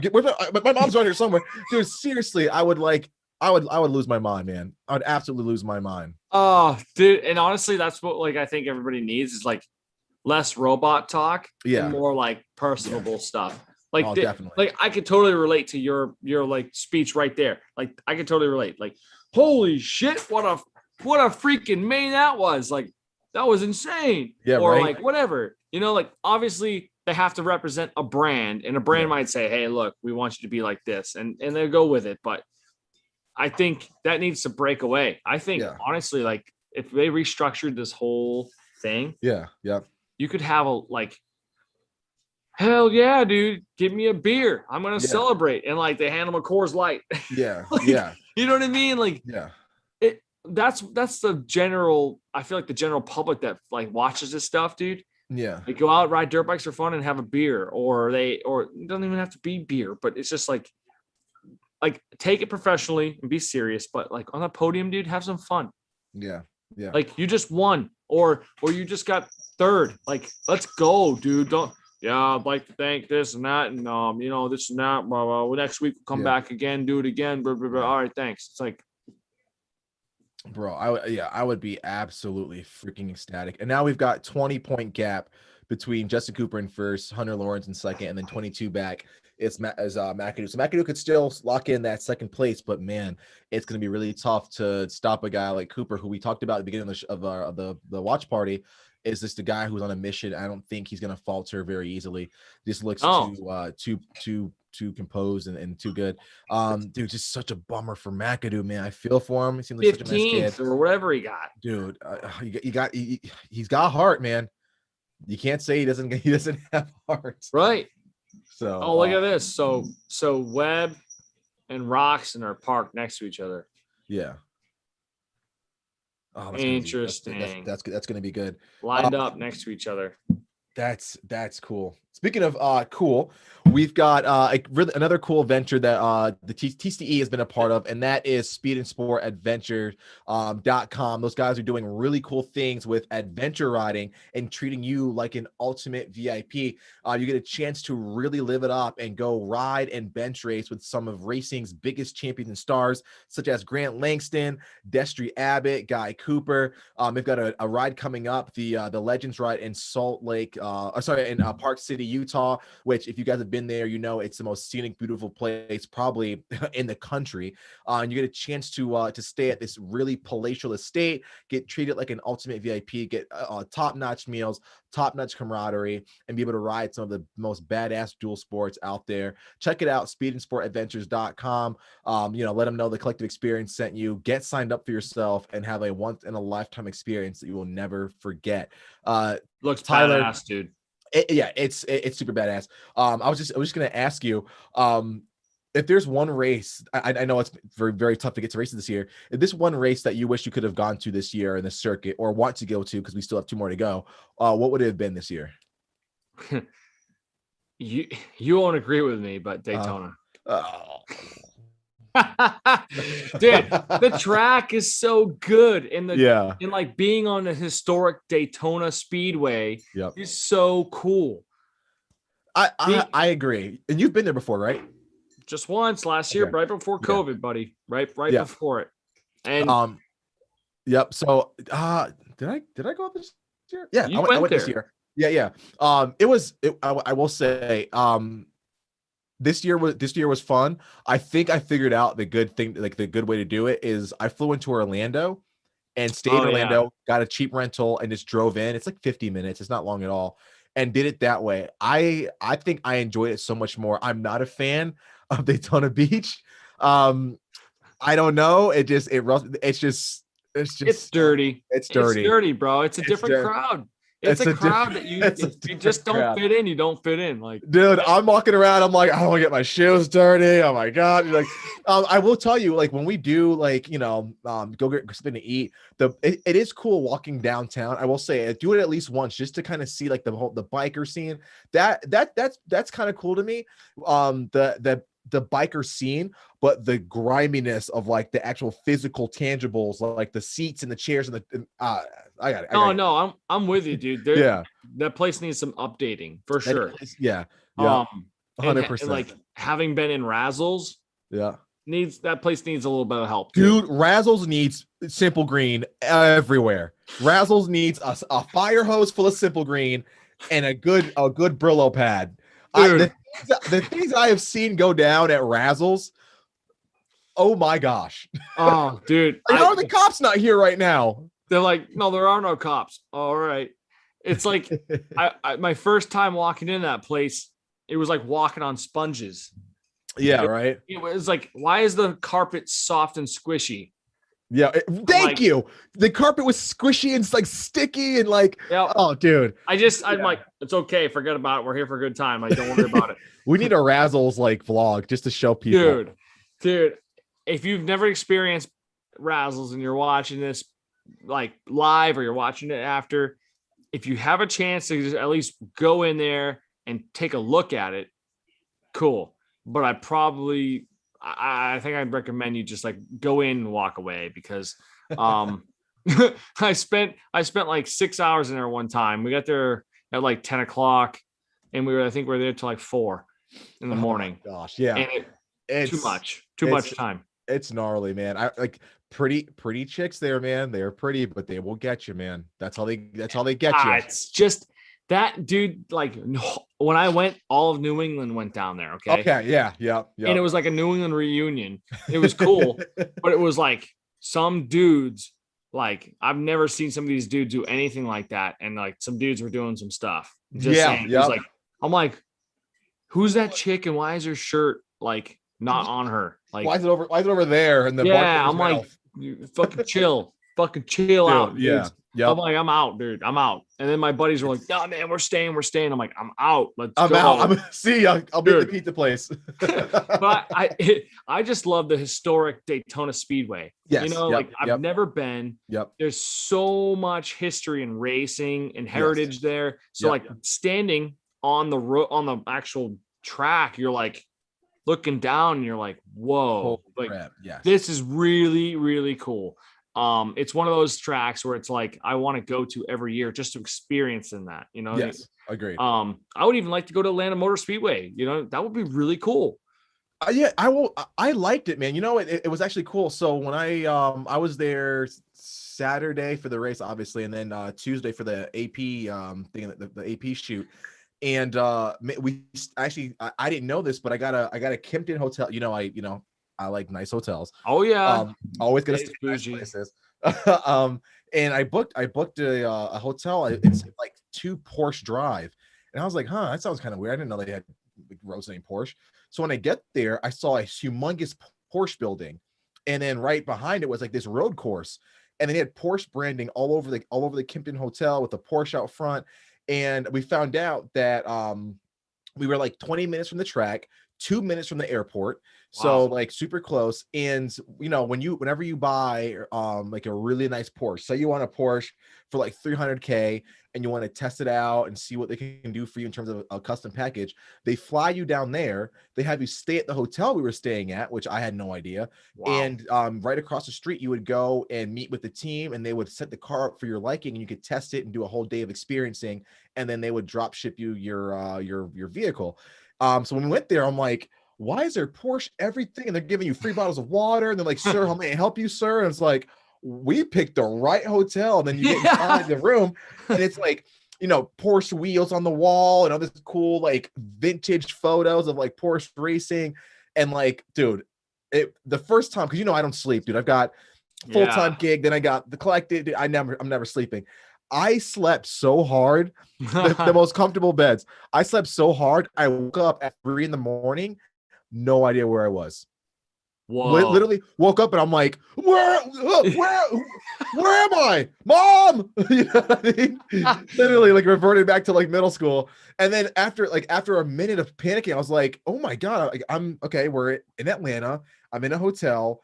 Like, I have not had that good of sleep in so long. So long story short, yes, I would 100% like to come back here next year, just so I can stay at that same hotel, have a 2-minute shuttle ride for free to my hotel, which saves me big money on Uber. That's where I keep them in business half the year.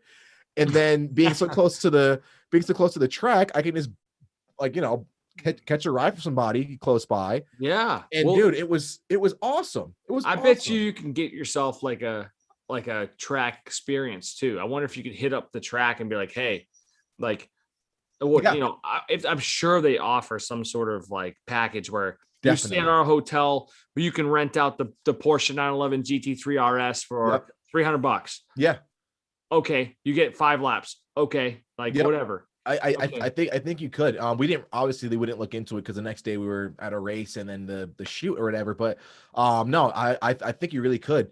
They had a full Porsche shop in there, so you can buy all your Porsche memorabilia and stuff like that. Wow. So and it was like a 5-star restaurant in there. It was freaking cool, man. I would definitely say Atlanta definitely got me with the amenities. That's cool, man. Yeah. I mean, I love like the motorsports theme type stuff, where it's like you get a lot of like-minded people in the area and things like that, Yeah. Dirt bikes aren't a nuisance, it's like that's just a motorsports thing. That's which makes me pretty happy to hear that. Yeah. Right. Jason White said, I've had so many stories of Razzles. I feel like it's a bucket list place, whether you want it or not, dude. Yeah. And then Randy says, Jason, if you mean you need a wash bucket after you leave, for sure. Guys, we're loving the chat. We're loving the chat, guys. Thank you so much I became a dad at Razzles. Dude, thank you. The chat has been keeping me alive. Thank you so much, guys. You guys are freaking phenomenal, man. Absolutely love this. You guys make this so much more worth it when we do this. If it was just me and Tyler talking, I love Tyler regardless, but the chat makes it that much better when we do this. So no, it's awesome to hear other people's like stories or perspective or comments or opinions on things other than like me or you. Yes, exactly. It's like you and I are at a point biased with a lot of different things. So when you get somebody else's opinion, it actually helps, I think, the conversation. And for sure, dude, Razzles, whether you like it or not, or want it or not, it's a bucket list item. Like my buddies were like, "Oh, you never been?" I said, "No." So I popped the Razzles cherry, and I was like, 4 a.m, $180 Uber ride back to where we were staying. I was like, never again. Yeah. I mean, I'll probably go again, but I don't think I don't think I would stay till 4 a.m. because it was like the leap. It was like the spring forward or something like that. And like an extra hour of daylight. Oh yeah. Yep. Daylight savings time. Yeah. Which you know, I couldn't wait to get out of Daytona because I was thinking. Oh yeah, you were gone. So when I found out that we sprayed the clocks forward, dude, I was at the airport at 4 a.m. I was like, nope, get me there now. I'm gone. I'm gone. Yeah, dude. I was like, they're like, yeah, the place is closed up at 3, and we're like, really?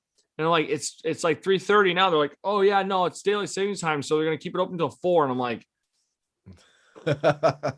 let's go. Yep. We gotta go, dude. I wanted to go out. I want to get out of there so bad. Like, oh man, tell me about it. I left my debit card there. Oh no. And had to show up there the next day, Sunday afternoon. Hey, I'm so and so. I left my debit card in the club. Oh, okay, hold on. Let me go get it. I grab it. I show my like ID or whatever. And okay, yep. I'm like, dude, what a pain that Daytona is cool. It's an experience, like Yes. like you had said on the comments. I mean, it's an experience. If you experience it, great. If not, that's okay. But yep. I will say it'd be cool if everyone did it just once, but after your first time, get the heck out of there, dude. dude, yeah. Run. 450s are about to go, Mr. Drakes. I'm amped for this one. You know what's crazy to me? We keep seeing Roczen line up next to Webb. Is that like mentally strategic, or is that just kind of like a coincidence type of thing? I think it's strategic. Oh, yeah, baby. You'll see. I think it's strategic, and I also think that it's got something to do with line choice. Yeah. Let's go, baby. Let's see what we have shaken down. Man, Sexton just looks like a freaking beast lined up, just waiting there. Like, he does not look deterred at all. All right, let's see who gets the jump. Ooh, looks like KR94. Yes, sir. Oh, AP. Oh, he's up front. Yeah, we got AP. Okay. I want to think that I was. Oh, shoot. And holy crap, can Roczen get that bike thrown around, huh? Uh-oh. Some stuff's Holy getting crap. So messed up a little bit. Did they fix the whoops between intermission? Looks like they're a little cleaner. I think they did. Yeah, I was. Those whoops are killing guys. Yeah. Oh man, we've got Webb just making up time, dude. Dude. Oh no. Yeah. Yep. Oh, Dylan. Oh, come on. I tell you what, Kate is up there kind of high, man. That's cool to see. Oh, mid-pack. Good for him. And the replay. But yeah, that's great, dude. Oh, and Webb is right behind Roczen. Now, this could spell disaster for Roczen. I'm going to say it. Roczen needs to get by AP right now. And yep, and then run, and then gas. Get on the gas. You're going to see it. You're going to see it. Here we go, buddy. Come on. Oh, geez. Come on, buddy. Come on. Oh, okay. Goodness. Okay, we're good. If you haven't made it clear yet, I want Roczen to win this championship. So. Yep, same. So I think a lot of people we all respect Webb for how hard he's riding, but man, we're just like Roczen just deserves it, and we got Roczen just made the pass. Yep. He deserves it, dude. He's just so freaking fast, so good. Like. Kudos to AP for showing him a wheel and not letting him get around him easy. Yeah, that's what I'm saying is like, that's good. Good for Aaron. Yeah. He knows that he belongs up there. Yeah. But I just, dude, Kenny is starting to pull away. And that's what we're saying is like, if he doesn't get a great start and he's way back, forget it. But he's not. He was like 3rd or 4th out of the start. And now he's moving. That's what he needs to do. He needs to put as many people behind him, and he needs to win. Yeah, he has to. At this point, you can't I'm on the podium. Not gonna suffice, dude. Not when you have a guy like Webb. There's no way. Yeah, as of right now, the point standings would be that Webb is still first in the points, I believe. Yeah. So that's great. Kenny would be 8 down, and that's really nothing, man.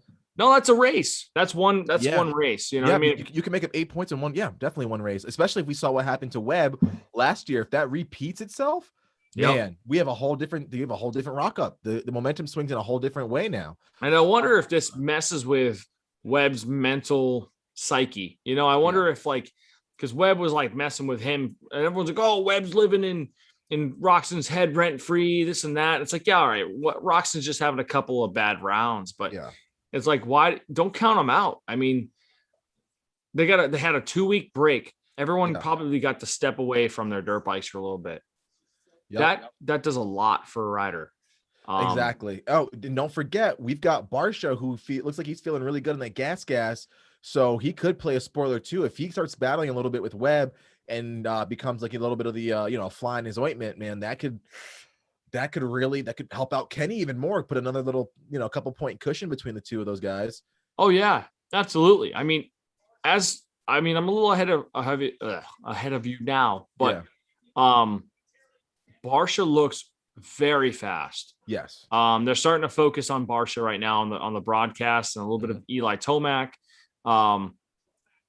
That Kenny is doing what exactly he needs to do, is just distance himself from Plessinger and Webb. And right now he's got 4 seconds between him and Webb. That's a good day for Kenny. Kenny can keep that going for another 15 minutes easily. Exactly. Kenny's obviously conditioned for this kind of thing. He's not out of shape. He can do it. He's done it before. So as long as he doesn't make any mistakes, doesn't do anything silly, Webb doesn't turn on the afterburners in the last 3 laps and makes it happen, Kenny's all set.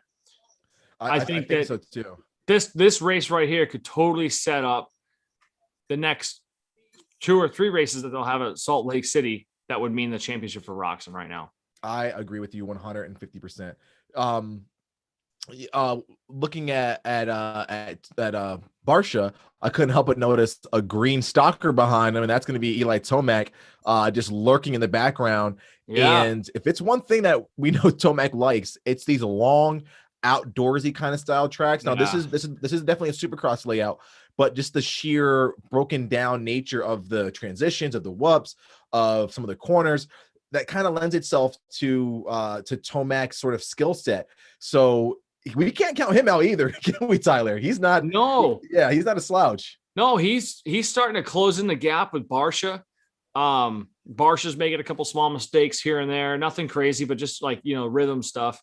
And Tomac totally thrives in this outdoor style Supercross race. I mean, you've got the Supercross style jumps, but you've got a lot of high speed sections, sand section that's like kind of like a motocross-esque type of deal. Yep. But you got to, Barsha has been so good this year. Yes. Agreed. It's very tough to get by Barsha, and Tomac is trying like hell, but yeah. And Randy noted somebody just got by Plessinger. Looks like Webb is really hurting in the whoops. It looks like you'll see in about 30 seconds Webb got by Plessinger. Yeah, you can kind of see that was coming. Webb is just carrying so much speed. I think Plessinger, what he really excelled at was the corners. And in the vlog that's coming out with him, we kind of talk about that a little bit, about how Plessinger really gets a lot of his job done in the corners, and he's just so smooth about just getting in and out really, really quick. And again, I'm really amped to see Plessinger not let these guys take it easy. Looks like the minute they pass him, he's kind of fighting to get that spot back. Now, easier said than done, obviously, but now Roczen's got a 5-second cushion.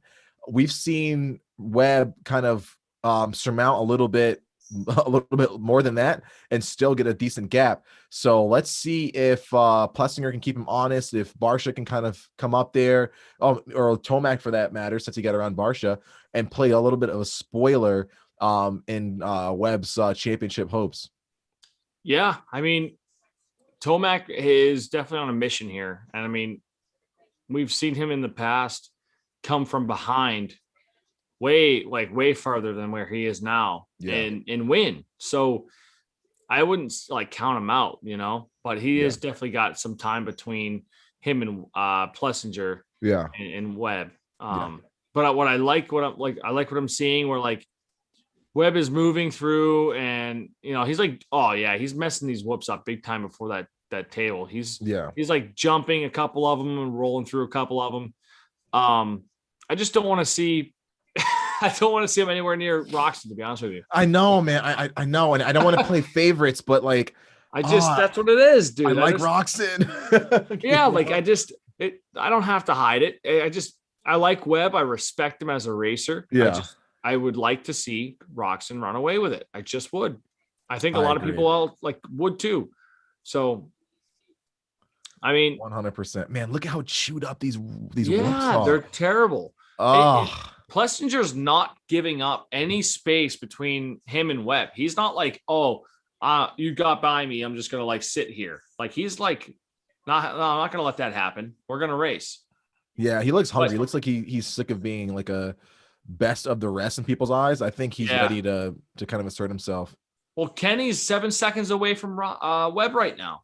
Yeah, yep, he's So, pulling it out. Dude, Webb is either slowing up or Kenny's getting faster. So Yeah. And that's a thing. I've talked about this a little bit before.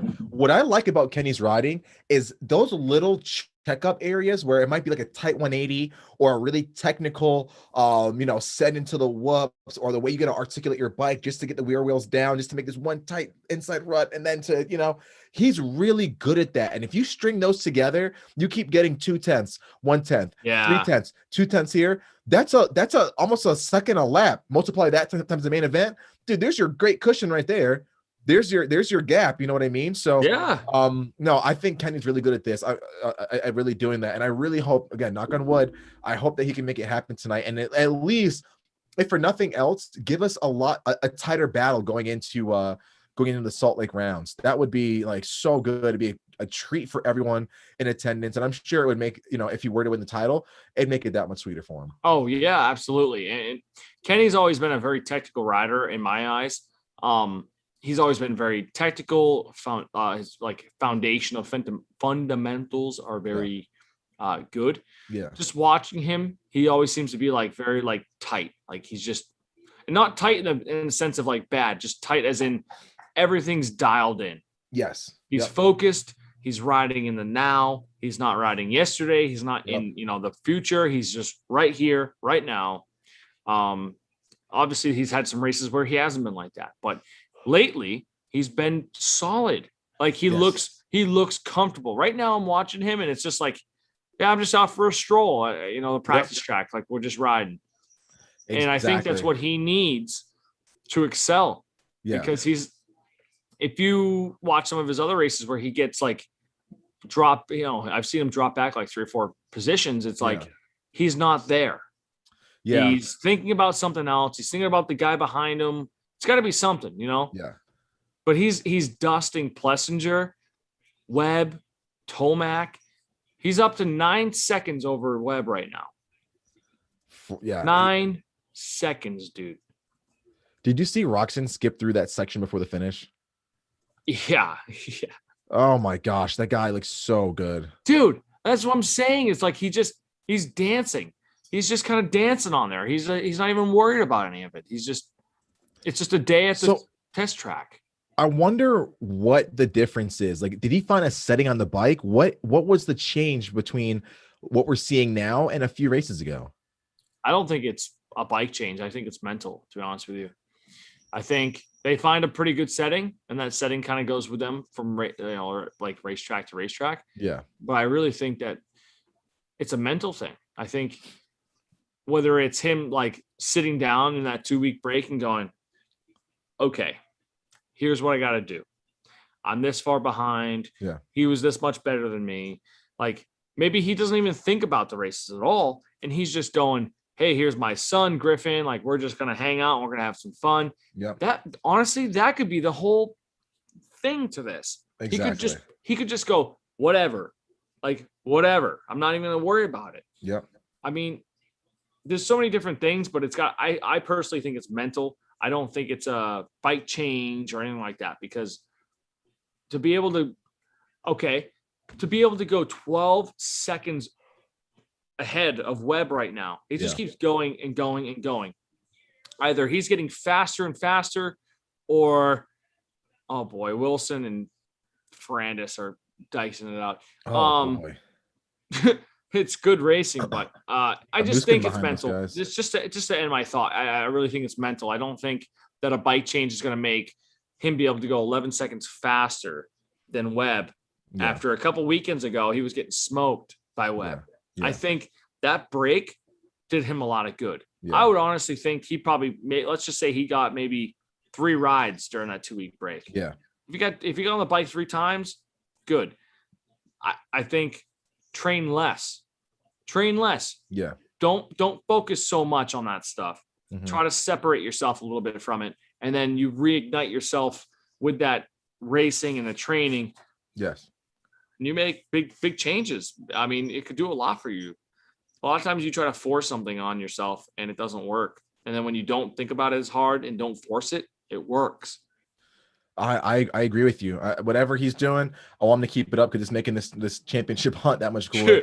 Now, Yeah. how weird would it be if we saw Tomac pass both Plessinger and Webb, and then Plessinger grabs Webb as well, so knocks Webb off the podium? Then we have a super tight title fight going into Salt Lake. And now I haven't seen that track. Did you see it? Are we still back at the same? Is it like the Rice Eccles Stadium? I would imagine. I haven't seen it. I don't know, but it would make sense if they can do that same kind of thing where they have 3 races at the same stadium. Yeah. Rice Eccles or whatever it is. Yeah. Obviously, like we all know, Tomac does really good in altitude because that's where he trains all the time. I don't think Kenny did very good last year in that place. Yeah. So I don't know how like most of these Florida guys are going to do because they don't train in altitude. I obviously skill is skill and you're going to do what you can, but oh, fuck. Pardon my language. Oh no, don't tell me anything bad. No. I don't want to see that. So we got Tomac is still chasing Plessinger. Dude. And that jeez, that is such a big quad, dude. Oh no, get up, run, get up. Oh yeah, dude. He like lost it in the last 3 whoops. He's not run. Just run now. Just run. He got like some side to side swap on the whoops, dude. He just like got the bike right up and kept going, but like that tells me he's not focusing. He's not focusing, dude. He's starting to drift. His mind is starting to drift off somewhere else. He's not focusing. Yeah, we can't have that. All right, quick, hop on. Get back up. There we go. Okay, so you commented earlier and said, how crazy would it be if Tomac starts getting into the mix? Yeah. Okay, it's happening. Oh, here we go. So this is what I want to see. This is what I'm waiting for. So now we got a 3-way for second, and I believe Tomac pressuring Plessinger. That's pushing him up a little closer to Webb. And okay, Tomac just got him. So now Tomac's going after Webb. Now, if he puts some points or some spots between himself and oh man, look at this. Tomac is just eating up his sand section. And Plessinger is not having any of it. No, he's not. He could very easily say, like, you know what? We'll both grab Webb together. Let's move to the front. And he's chasing down Tomac. Holy crap. Oh, shoot, dude. Oh, look at Plessinger getting all racy with him. Yeah. Dude, that's what I'm saying. He is not he is not done. That is phenomenal, huh? But Webb is Webb is only 2 seconds away from Roczen right now. That is awesome. Oh, we got 2 minutes and 40 seconds left of this race. Look at this, guys, in the comments. Oh yeah, we should totally check out the comments too. Yeah, what are the comments saying, Tyler? We got Randy saying that Kenny sleeps in a chamber, doesn't he? EMX is watching from UK. Could someone please give me a link? Oh man, I don't think I can give you a link because it's from Peacock. Yeah, we can't. Sorry, we can't stream the race right now. It's that would get us in big trouble. With our stuff would get flagged, copyright infringement, all that crap. So. Randy said Kenny is so freaking good, man. Anybody else would have rocketed that bike into the stands. Oh, absolutely, for sure, dude. Absolutely. Sure. Brehe Go Dog, like Carmichael, when he raced, he could feel a rock under his wheel. Zenism, race in the moment. Yeah, exactly. I mean, exactly. Roczen can totally just be in the moment and just feel everything on that motorcycle. However, definitely. I'm getting a little nervous because on my broadcast, there's 1 minute and 38 seconds left. Yep. And I can see Webb just behind Roczen. Exactly. Roczen is now starting to jump the whoops. He can taste blood in the water. Like that's all Webb needed was just to see him. Yeah. That's what's going to get him. Dude, And all of a sudden, he's closed up the gap on Roczen. Yep. So we're dropping. It was like 2.5, and now we're at little under 2, then a little over 2. Dude, this is getting me nervous because Webb is so close to Roczen now. And Tomac's not close at all to Webb. No. Holy crap, dude. It's gonna catch up to your TV. Another 3 laps. Oh boy. We got yeah, they're close, man. Wow. Webb has closed it in. How is Webb doing this, dude? Dude, Ryan Hughes, holy crap, dude. Literally, Webb is on top of Roczen right now. How is this happening, dude? He just used that last bit of energy to just do it. I don't know. He must freaking on it, dude. Oh no. Just freaking on it. Oh, okay, Tyler, don't tell me that. Don't tell me that, dude. No, don't tell me that. I just want to go cry now, dude. I need to step away for a second. I don't know if I can do this. And look at that. Yep, got him. Made it look easy. And see, I don't like how he just backs down, dude. Why whenever Webb gets around, Kenny's just like, oh, go ahead. Like, it's so frustrating to see that Kenny doesn't have much fight when it comes to this stuff, man. And it's just a little bit of aggression. That's all he needs. No one's saying take him out or anything. It's just a little bit of aggression. Like, oh my gosh, man. And it's so frustrating.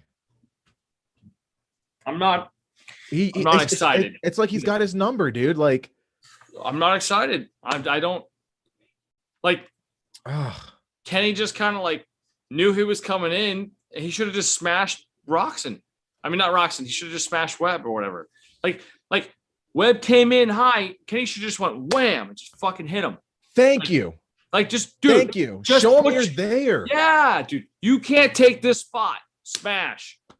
See you, bro. Yeah, like, dude. I don't know what it does. Webb have blackmail on Kenny? Like, does he have like some photos of Kenny doing some like super borderline shit? Like, he's got pictures of his wife or something. Dude, there must be, because like there's no way. I don't care if you're on 65s. Those little guys are fighting harder than this. Yeah, dude. What the frig? Like, Roczen this whole race is like 11 seconds away from him. And then he makes one little mistake, falls, picks his bike up and keeps going. Yeah. And all of a sudden in 2 laps, Webb is on top of him. And then, oh, look at that. He's past him. And you're just pulling him. You're not going to tell me that Webb is a better rider than Roczen. Roczen has fundamentals out the ass. I would say he's a better rider than Webb, I think. I just think Webb has that heart, and I don't get it, dude. Like, what is I don't get it. What is going on? It's not over, bro. I don't know. It just freaks me out. Webb made a huge mistake, but Roczen can't like capitalize on it. I mean, I really hope he does, but what the hell? Yeah, final lap. Oh, come on, Kenny. Yeah, he can't. He can't. Kenny's not going to. Yeah, I've lost the hope, dude. I've lost the hope. And it's just so weird. Meanwhile, Tomac just back there just having a good time, just enjoying himself. So like Tomac's like, yeah, dude, like gonna cast this check. Paid, like, who cares? I'm getting paid.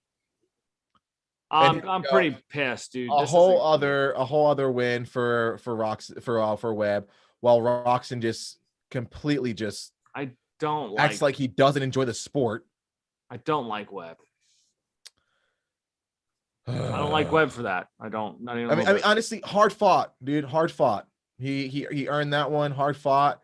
Like, no, you know what? Like, no, because what the what happened, dude? I understand he made a mistake and fell down, but he had such a huge like lead that like he got up within like a minute, like a second and a half. He got up.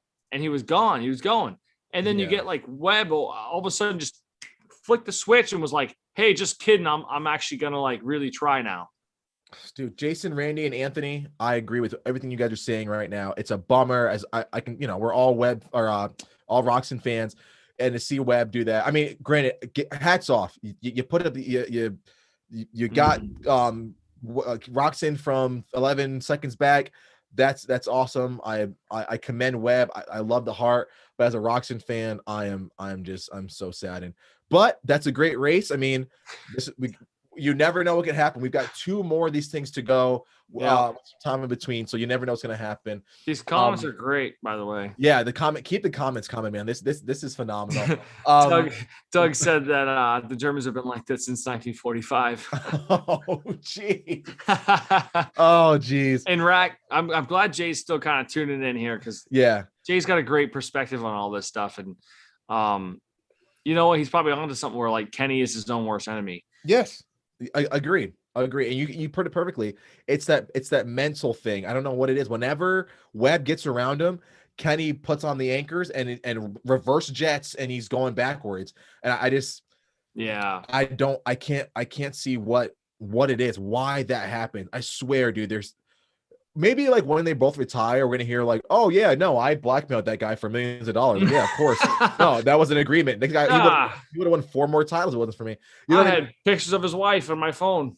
Yeah, something like that. There has to be some sort of whatever. But guys, we want to thank you for tuning in. This was phenomenal. Again, we appreciate you guys tuning in and chatting and is showing them the love. Bench racing, sending us your comments. We appreciate you guys so very much.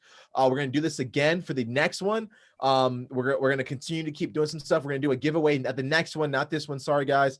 But again, if you have any questions about the industry, about racing, questions for myself, questions for Tyler or other guest Jeff Crutcher, always feel free to DM us on Instagram at The Collective EX. Send us your email questions, contact@thecollectivexp.com, and we're gonna continue to keep doing this for you guys.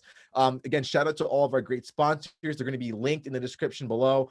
Please make sure you go through, use those promo codes, and continue to support the guys that are supporting you guys out there with these things. This is super fun. I have a blast at these. We're going to definitely do this again. Tyler, thank you so much. Thank you for chatting, taking time out of your busy weekend. I know you're a man of many obligations, many errands, so I appreciate that. Yeah.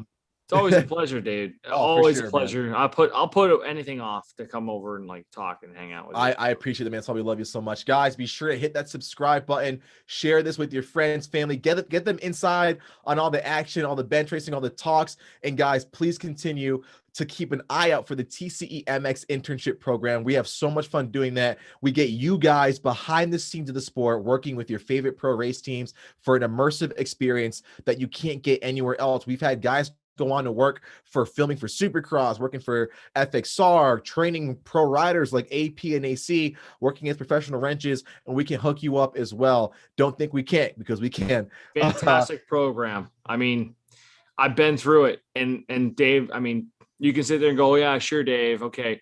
I'm serious. What Dave says is true. And I mean, the experience I got out of it was unreal. I never really ever thought I'd actually get that hands on with a pro team and be able to go on the track and the connections that you like literally. Oh, yeah. I think Tyler, you did it. You only did it once, and you had, because that day, dude, you had people who now have your number, and dude, you were getting hooked up with riders to be mechanics or whatever, be an inside guy for years. I mean, it's like it pays itself 10 times over. It's all it is, man. You spend a little bit of money on investing in yourself, like we had spoke way when we first started this thing. Yep. Spend some money on yourself, invest in yourself, and put the work in. Anything can happen. I made some connections where I was able to go work for somebody in a Supercross race a couple times. Yeah, I mean, multiple. I mean, and now all you have to do is make a couple phone calls, and whatever gear you need, whatever brands you want, whatever passes you need. Which sometimes I'm like, God damn it, dude, this guy is more hooked than I am. which is that's the case. Every time I do this, the guys that come in and work their ass off, And it's not even like you're really busting your ass because you're having so much fun at the same time. It's a passion. Yeah, it's a passion for all of us. They end up like literally, oh, hey, what's up, Dave? Yeah, I'm out here with Collective this weekend. I'm here. I texted Ken Roczen an hour. Yeah, I feel like that's like the next thing that's coming is some guy to be like, oh no, I'm boys with Tomac now. I'll see you later. Yeah, you know what I mean, dude. It almost feels like that. Yeah, all it takes is to bump into the right dude, and you go, hey, I'm so and so. Nice to meet you. And they're like, hey, this dude's like pretty cool. And he's like, seems like a straight shooter. And hey, dude, like, what do you do around here? Oh, I do this. Oh, would you like to help around our camp? We need some help. Yeah. And all it takes, dude, 9 times out of 10, guys, if you have questions, send us an email. Like I said, contact at thecollectivexp.com, at thecollectivex on Instagram. You know, ask any one of our sponsors. They can tell you we treat everyone like gold, and we want to hook you up as well. Guys, thank you so much. It's just so much fun. Hit the subscribe button and continue to follow along the journey of the collective experience. Thank you so much for being part of the community. Tyler, I will talk to you soon, brother. Hey, always a pleasure. And I was just reading some of the comments. Thanks for tuning in, Jay. Thanks for tuning in, Randy, Doug, everybody that came in. That was awesome. Thank you, guys. I had a good time doing this, and I will absolutely be around if Dave ever asks me to do it again. Oh, bet your ass we will. All right, guys. Have a great night, everybody. This is fun. Thank you.